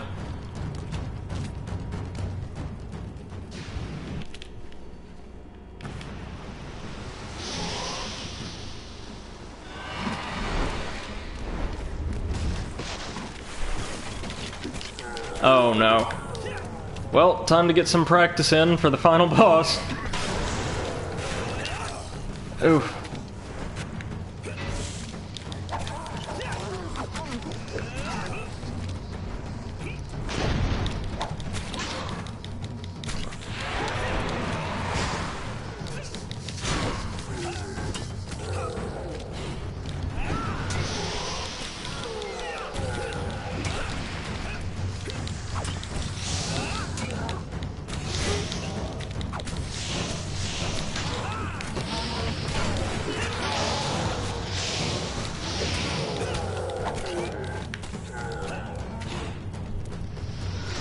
Oh no.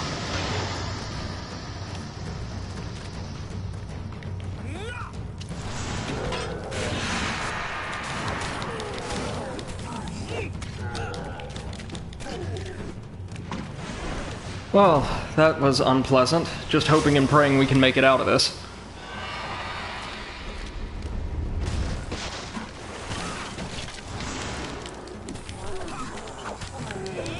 Okay, just regular lizards. We can deal with this. And indeed we have.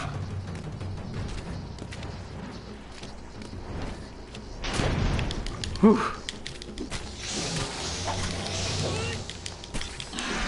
Got it.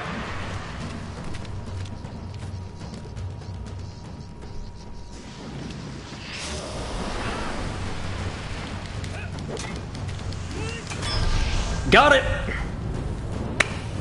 Fiddle Scrub says, try attacking it with a hand mixer, KitchenAid if you can manage.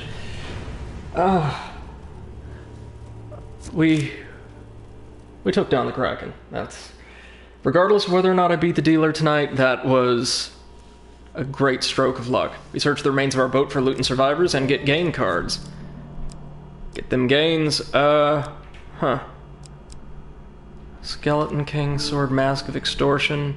What would you pay for prowess in battle, I ask? So we deal more damage the less gold we have. Definitely not what we want while we have the Midas Curse. So I'll take the Skeleton King Sword, which should keep us topped up on health, and a tiny little pittance of gold. And we get the Kraken's Wrath Mask.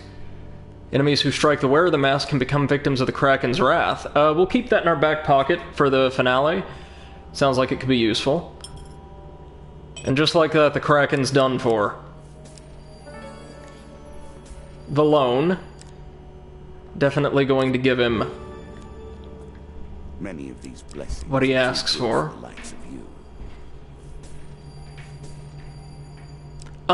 Real quick, will the Ghost of Sea... Well, no, the Ghost of the Sea won't curse me if I've defeated the Kraken, I don't think. But, not worth it. Every living thing must eat or die. Except me, because I have been cursed to consume gold instead. Oh no, he says, go for the ghost now to get the token. Okay, you got it. Hearn's Antlers, that's the one. We don't want to equip it just yet, but we want it.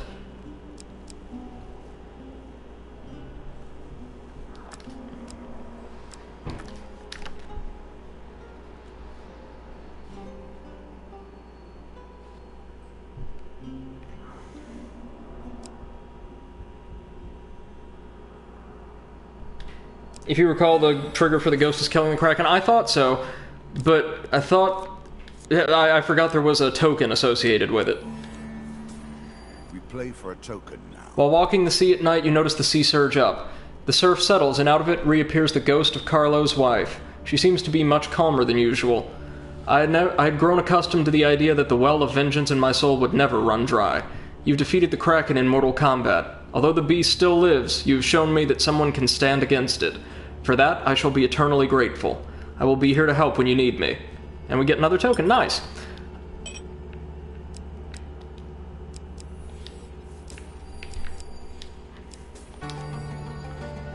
famine lurks over your very shoulder, waiting.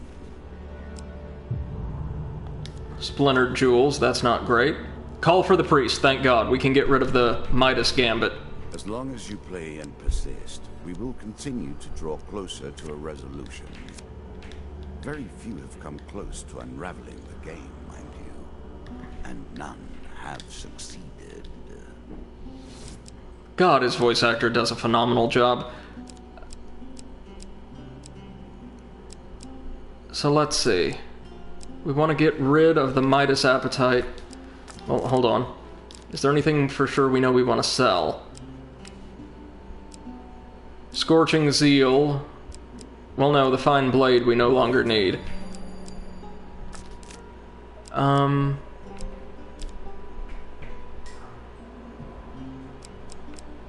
We'll get rid of the Midas appetite.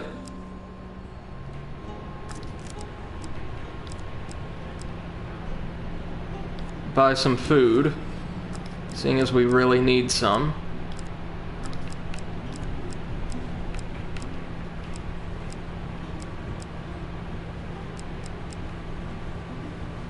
And, well, if we sell Scorching Zeal, we can get just enough to get rid of the, curse that will take our rings from us, which is kind of what I want. In fact, no, we're ditching that, and that.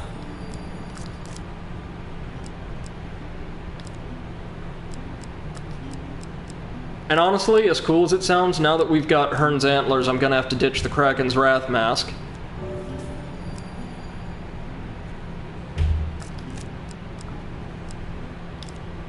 So instead, we can get rid of Splintered Jewels. And, we're close to Infected Rings, but not close enough.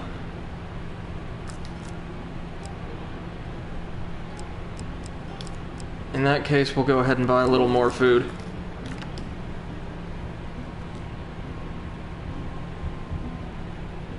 Just barely hanging on, but hanging on nonetheless. Oh no, we're getting the hell out of here. Surprise portal. No, there's...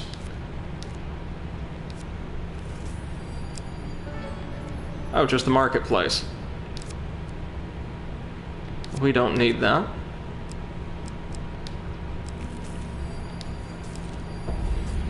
Oh, another trap maze.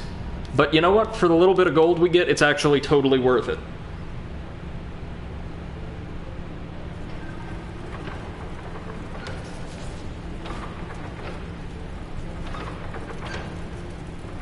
I love the look of the immovable object armor.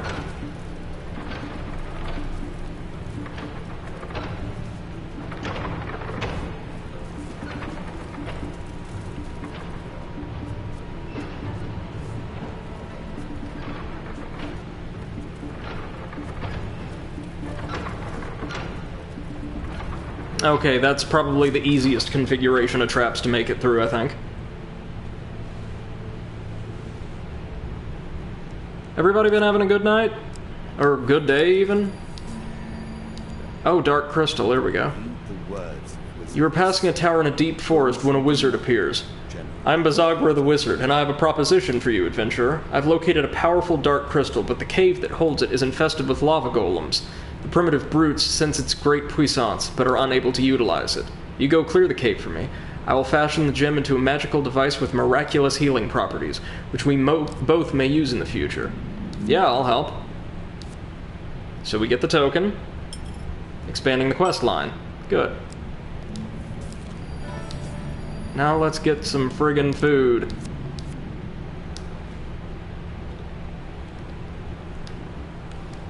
Having to run with the Midas Gambit for so long really worked us over. Anything useful for sale here? Nope. There we go.